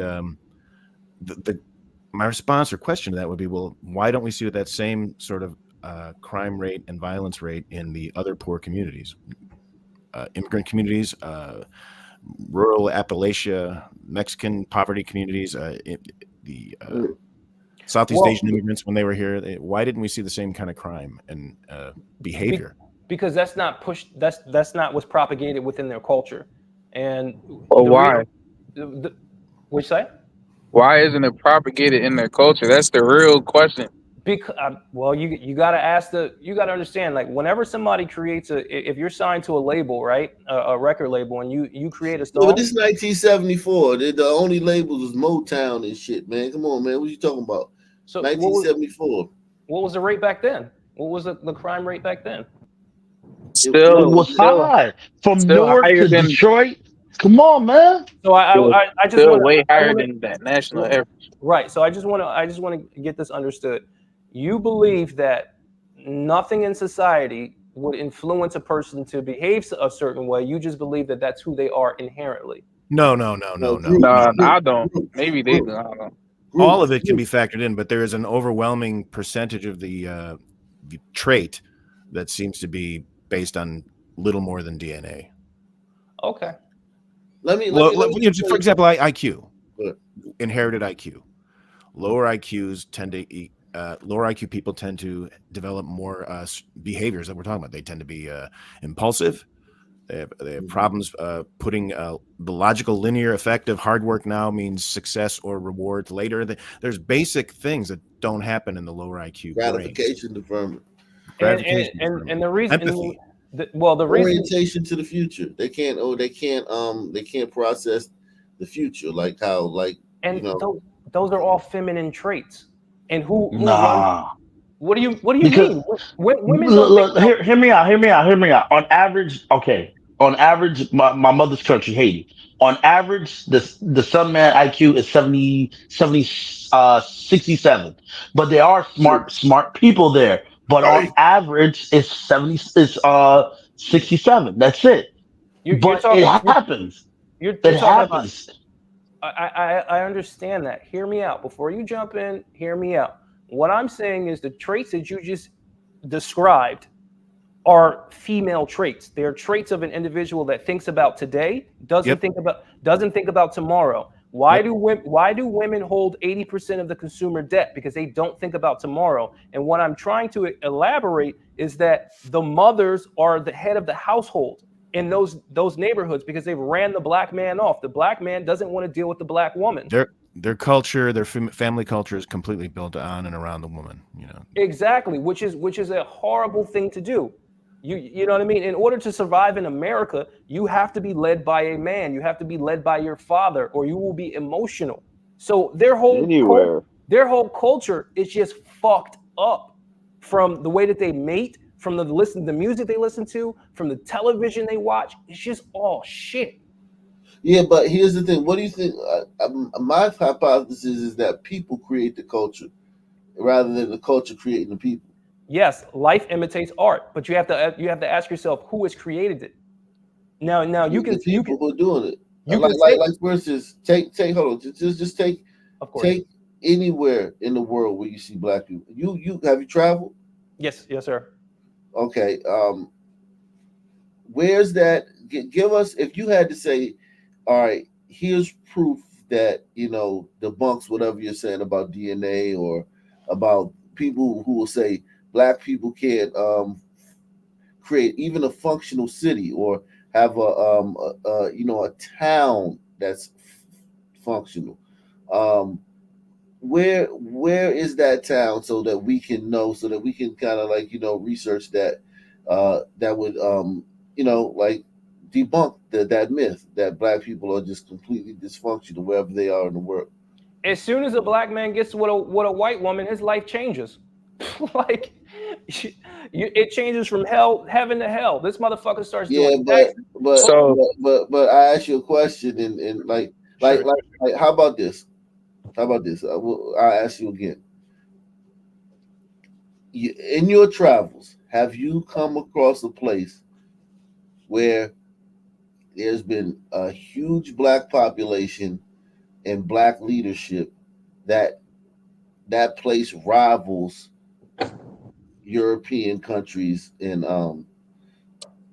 any way? No, I don't think so. No. I haven't seen. The only places are Eritrea, probably. Eritrea. Yikes! But so everywhere you're saying, all across the globe, whoever this force is has come in and made women powerful. Because I mean, in Nigeria, women are not running the household. In a lot of countries, women aren't running the household, and the blacks are living almost in. If it wasn't for what the colonials left, they would be in the Stone Age. I mean, yeah, I can definitely see that, but also like I said, there's an epidemic. Like you literally, I would say from the 1930s when the wedlock ratio was what 20%, and the crime rate was astronomically lower. No, it wasn't. It wasn't. Still, relative to the average, relative to white people, it was still astronomically higher. And the population was lower. Like you have 400 million people in the country now. Back then, you would have probably like 100 million. But here's the thing. I'm trying to get you to. What I'm trying to get you to understand now that I've asked the question of several times and you. I'm sorry. What's the question? I'm sorry. Go ahead. No, it's fine. It's fine. I want to ask you. You've answered it by not answered it. So I'm gonna go here. Black people have a certain. Do you think that black bodies are different than white bodies? Do you think that black people have longer limbs, have kinky, coilier hair, have broader cheekbones, have bigger lips? Do you think that white people have paler skin, sharper features, strandier hair? Do you think that there's differences in the features between people? Yes, and that's due to breeding, and I explained that. Hold on. Okay. Hold on. So would you say that those differences are encoded in the person's DNA? Like it's the DNA, the egg hits the sperm, and boom, nothing has to be done. You don't have to coach it. You don't have to. You can leave that person in the fucking island alone, and that white person is going to come out a white person, or that black person is going to come out a black person. You kind of lost me on the last part. I'm sorry. What I'm saying is that you don't need to do anything. It's set it and forget it. DNA is set it and forget it. Once a egg hits a sperm and that DNA is matched, that person's how that person's going to look is set. Or do you think that like you need to coach, or you need to like coach his hair into being straight, or coach his nose into being pointy, or No. Of course not. Yeah. If you're saying like general features, all right. Okay. So we have different features, right? Mm-hmm. How about the brain? Would you say that the brain also would be different amongst different groups? It can be based on the mating practices, which I No, not on mating practices. Do you think that the brain in different groups would be different? Like the hair is different, like the features are different, like the limbs are different. Yes, but it's more. What I'm trying to explain is if two idiots are procreating, they're going to create another idiot. No. Hold on. What I'm saying is do you think that the brain of certain groups are different the same way the features are different in different groups? Like how blacks tend to have broader noses and bigger lips. Do you think that their brain is different than other groups who may have thinner lips or sharper noses? Do you think? Of So course. the brain in different groups, a Chinaman brain is different than a white man brain, and a white man brain is different than a black man brain. Is that what could we agree on that? Yes, it's going to be different. Yes, I mean we can agree on that.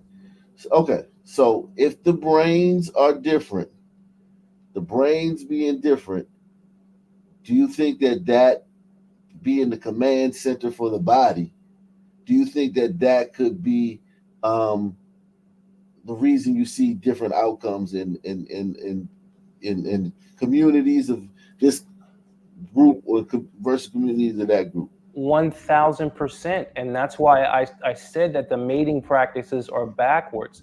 The idiots are the ones that get the loudest voice. So the woman goes after the idiots in impoverished neighborhoods. So they mate with idiots, and the outcome is another idiot. So you're saying you're saying that the differences in our brains happens in real time. It's not something that happened over the eons, and it's something that's happening right now. Okay, so if one person, like I have the same brain, like if I have a baby with a PhD, sure. Even though I'm black, right? Mm-hmm. If I have a baby with a PhD who's black, right? Mm-hmm. All the other black features will express the broad noses, the kinky curly hair, the long limbs. All those features will express, but the brain will be different because she's got a PhD, and I think I'm a smart guy. Okay, so let me. Yes, I'll answer, and I'll answer why. If you have dark eyes, and the person that you're dating has bright blue eyes, would there be a chance that baby comes out with different color eyes, or will it just be the same color eyes as you? Because it's because you think that all black people have the same features. Good point, Sauce. Well, no, I mean, when we're talking about features, we're not saying the exact same feature, but there's a right. There's a delineation. Groups have a traits. If you go to fucking if you go to fucking Mexico, man, and you see the Chicanos, you're not gonna find many fucking basketball players amongst the Chicanos, man. They're all gonna be a little stout. They're all gonna have a similar pie face. They're all gonna have that similar kind of look, that build, that round, short, stocky, stout build, round face. And they're gonna look like that, even though every fucking guy's not gonna be a twin. Well, here's the thing. They're gonna have a similar look. Well, here's the thing. Every single group, white, Black, Asian, they actually date in their class, the class system. If you go to India, you got the caste system, in which the intelligent people mate with the intelligent people. The dumb people date with the dumb people. But what does the Black community do? Their caste system is based on skin color, though. In India, it's solely based on skin color. That goes to my point too. It's the same thing. Brain capacity, skin color. They're trying to mate the trait out. They're trying to So basically, you don't think that so hold on. You think that like a black person, fucking goddamn Clarence Thomas or Michael Jordan, they can look like that on every other level except the brain. The brain is controlled by who the parent is. No, I don't understand the premise of the question. All right. When you look at a sea of black people, right? Yeah. All of those people are fucking the union of an egg and the sperm, right? Mm-hmm. All those people, you can look at them and say they black. Right. Not because of something that happened in that generation of mating, but from eons and eons of coded DNA being, codified, right? But you're saying that the brain happens in that one union. It could. Okay, if you're dating somebody with a long nose, there's a probability that your child might have a long nose. Right, I got that. But what I'm saying is right. So if you mate with somebody that is intelligent, there is a possibility that your child might be more intelligent. It's just a different trait. Okay. So here's what I'm trying to say. Sure. Populations, right? Mm-hmm. Like in the bell curve, they never talked about race. They just talked about populations. So you got this group who lives here, and that group who lives here, and that group who lives here. Like I'll give you a better one. They take twins, right? Twins that were adopted by different families. So like something happens in these twins, they one goes to a white family, one goes to a black family, and they follow them throughout the years. And one goes to a rich white family, and one goes to a black family, whatever, a lower class black family. And twins, same exact DNA. One goes to private school, one goes to Ivy League, one goes to public school, one works at a factory. Right. Same exact DNA. Mm-hmm. When they test it, when they're adults. So it's like the nurture or whatever, and the DNA is consistent with their race. That's what I meant to say.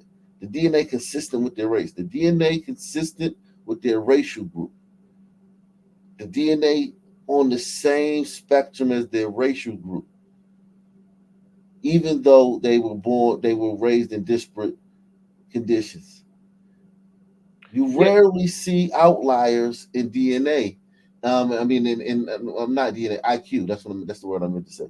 IQ. You rarely see outliers in IQ amongst racial groups, amongst populations. Their IQs almost always group in the same, along the same spectrum. How do you explain that? Everybody's not fucking an idiot. Everybody's not. When you look at the impoverished community, they do fuck idiots. It's just idiots. So you think poverty is the explanation for all this stuff? Poverty explains a lot for you. Poverty doesn't explain a lot for me. It's just that at the top, I have access to individuals that do want to control other individuals, and I see the games that they play. Whether we're talking about funding in the full school system, whether we're talking about executives, in the record labels, I see the games that they actually play with people. So it's like you fundamentally think that poor people are horrible people. What you say? So by that logic, poor people are horrible people because crime. If you're poor, you're going to commit crime. You're going to be, you're going to steal. You're going to rob. And you're going to kill if you're poor. You're going to eat the geese in the park. Well, I don't condone that. Hey. I think they should kick all immigrants out. That's my personal opinion. But get them out of Yeah, here. man. I think that, you know, where we differ is because that you think that poverty and mating practices will change outcomes. I think that this stuff is set in stone. Wherever you put a bunch of black people, you will have similar outcomes to where the other places where you have a bunch of black people. And wherever you Can put I a ask bunch one? of white people, you will have similar outcomes where you put up a bunch of white people. Go ahead, man. Go ahead. Can I ask one, and then let's move on? But Bachelor, stay here. Don't be a stranger. Okay, Oh, wow. so Bachelor, could you explain what's kind of been shown where like they'll have two educated, you know, black people that marry and they have children and are raised in good environments, and then there are white people that are from poorer environments, but the white people's children, they will outscore the black people's children on IQ tests and on the SATs. why does one? Well,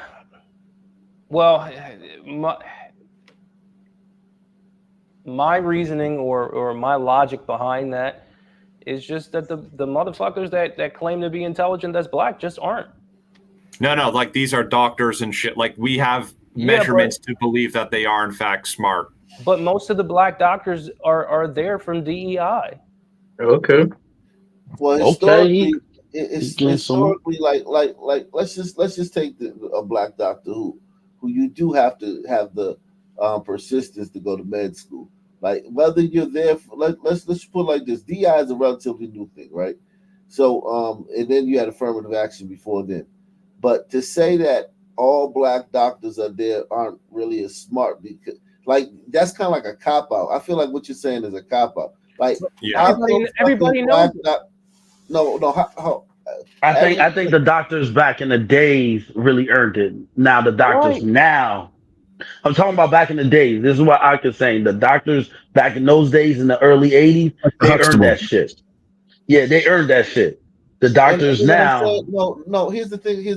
The standards were the standards. So when you have standards, if you're black and you don't meet this criteria, you don't get through. So now with lax standards, it's changed. So yeah, so like back in the day, the standard was the standard. You ever scored this on the test or you didn't. You either went to med school for this many years or you didn't. You either when you were doing your residence, you either did, you didn't. So like it wasn't subjective. You know what I'm saying? But here's my thing. So when he asks you about black doctors, instead of you say, well, black doctors aren't smart because of DI. Like that's a cop out, man. Like if you take two smart motherfucking blacks, how come their kids are outperformed in IQ tests and SAT tests by white kids in Appalachia who got two toothless hick parents that wearing overalls and shit and chewing tobacco? I mean, honestly, I would question. Yeah, I would question the parents. I would look. How at can you question the parents when the parents are high functioning people that are not doing drugs, they're not doing bad things? Like, how do you question that? Because if you're actually an intelligent person, then your children will be intelligent as well. Oh man, let's get like that's a linear way of thinking. Let me salute to LC, man. He says we are the same but different at the same time. They know how people work by race. Salute to you, LC, man. Yeah, but I feel like you're being a little disingenuous, man. I feel like you're trying to win an argument rather than just go with the conversation. I feel like you're trying to win. You're trying to win an argument, man. Well, I mean, I can't live your truth.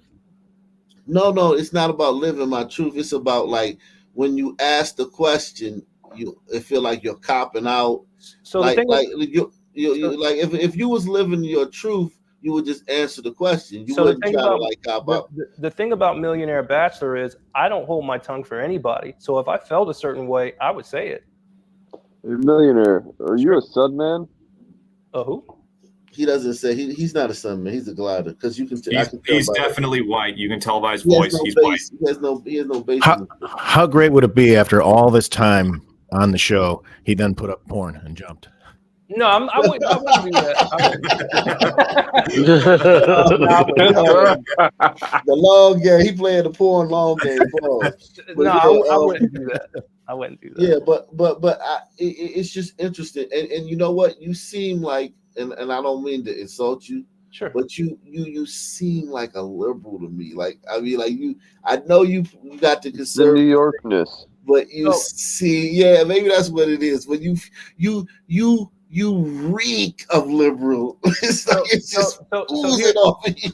So here's the thing. I'm 1,000% staunchly against liberalism, like 1,000%. If you watch anything on my channel, you would say, you know what? I got to apologize to you for that. And I'm not saying you have to. I'm just saying, like, I'm staunchly against liberalism. It's just that I've been in certain circles and at the top for so long. I own over, what is it? Let me get this out. Between New York, DC, and Philly, I own 5 hotels. And I see the How pattern. about this, man? Let me ask you this. How about you hit the Cash App or the PayPal, support the channel? Of course, that's not Okay. So Yeah, all the links in all the links in the Sun Man, always looking for a handout. Yeah. No doubt. No, we've been very kind to him. We've given him a chance to speak. No, we want him here. We want him here, bro. I can't remember a guest who's been able to speak this long. But here's my thing. Sure.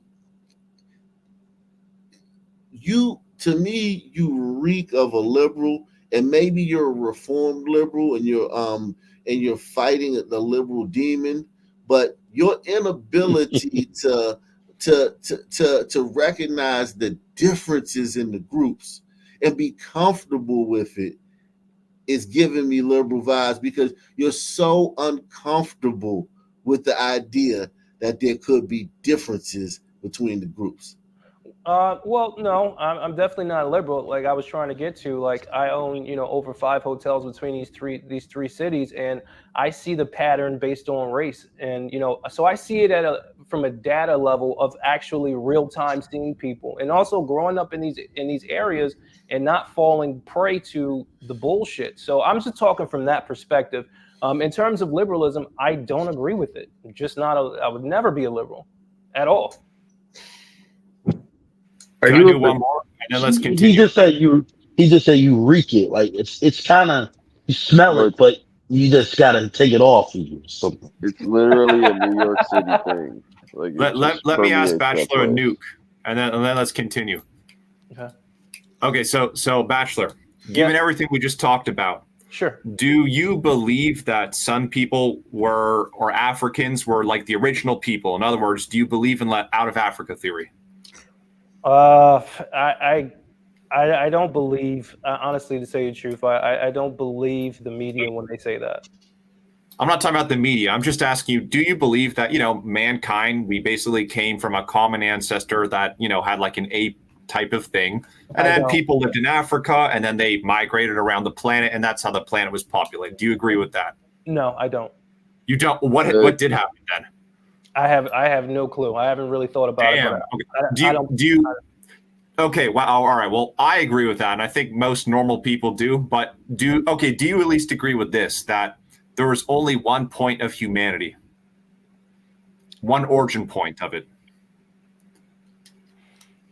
I don't know. I haven't really given that a thought. I mean, that's a good question. So wait, you believe in the out of Africa theory, new guy? Out of Africa theory is 100% the truth. Yes. No, it's not true. I don't believe in out of Africa theory. I don't believe it. Yeah, people started in Africa. You can debate where, how, and at what times they left, but humanity did start in Africa. Yes. Humanity used to live on one continent. It was Pangea. Yeah, but in order to not go through, in order to not get the another rabbit hole down in that. But yeah, I'm not. I don't subscribe to the out of Africa theory. It was created in the 60s. And since then, a lot of discoveries and findings have been made that have not been publicized, because the out of Africa theory has been. It's kind of like the black. It's our achievement. It's like, all right, y'all got that, but they've discovered so many bones and so many findings in other places that predate what they found in Africa at that time. And okay, but that doesn't matter. Let me tell you why. Okay, like, does the panel here believe or not that fuck calling them Africans, just humanoids, ape-like things that walked on two legs? Do we all agree that they came from one single origin point?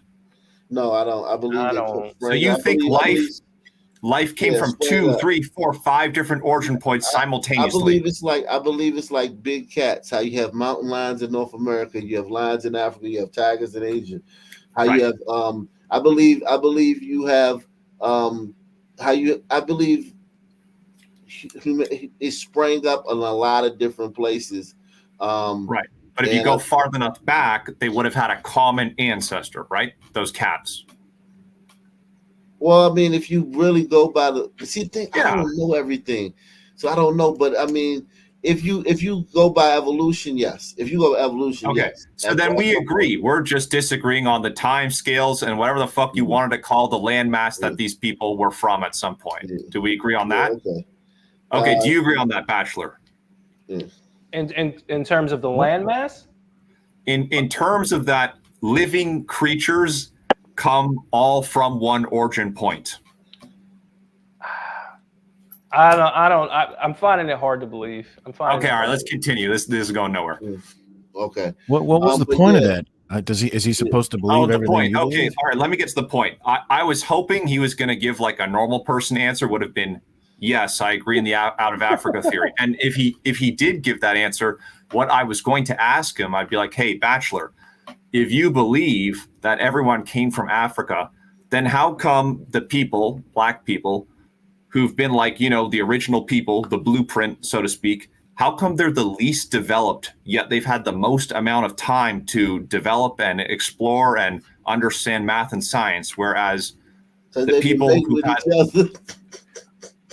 You get what I'm saying? And I could tell you the reason why Europe is more developed as opposed to anywhere else. I can tell you that. Well, tell us. Guns, Germs, and Steel. Have you read Guns, Germs, and Steel? It's great. No, I haven't. Okay. It's because of the natural resources that were there and the harsh conditions. They had to actually go outside of their land to find sustenance and spices or whatever that's why they're always consistently traveling. Whereas though you have the hair-hatted hooligan or the black people, they're on the beach just sipping on dirt in a Mai Tai because they don't they already have the natural resources, so they can be naked most of the time. Well, you know what, man? This has been a great show, man. You gotta come back. No, seriously, come back for sure, 100%. Whoa! One more thing. One more. Can I say something? Since we're dealing out all the cards here. Go ahead. One more thing. How many bullets were fired in Dealey Plaza in November of '63? I don't know about that. Well, I thought you were going to say the normal thing, like 3. No, I'm kidding, man. Oh, January 6th wasn't a real thing, by the way. Okay. Great. Yeah, you sound like you listen to the Black Manosphere. No, not at all. Yeah, I agree with that statement. Yeah, it's like because you start blaming like black women for why the black community is complete shithole, and that's like a typical black. Yeah, it's like the Black Manosphere way. You never go. Well, I don't know. I mean, I don't listen to any Black Manosphere, but yeah. Yeah, you did bring up the feminine traits, and that sounds a little bit like Kevin Samuels could talk about that. Yeah, it's like, I mean, and blaming everything on women is just not it ain't the flex that. And now listen, here's the thing. No, it's the great joke of life. Women are responsible for a lot of stuff, and women are annoying, and they do a lot of annoying shit. But societies were built in the past, and so we're living in the greatest society ever, and all this stuff was done despite women. So get in the comment section, man. Everybody hit the like button, man. Same black time, same black channel. Out of here. Peace out. Good night, fellas.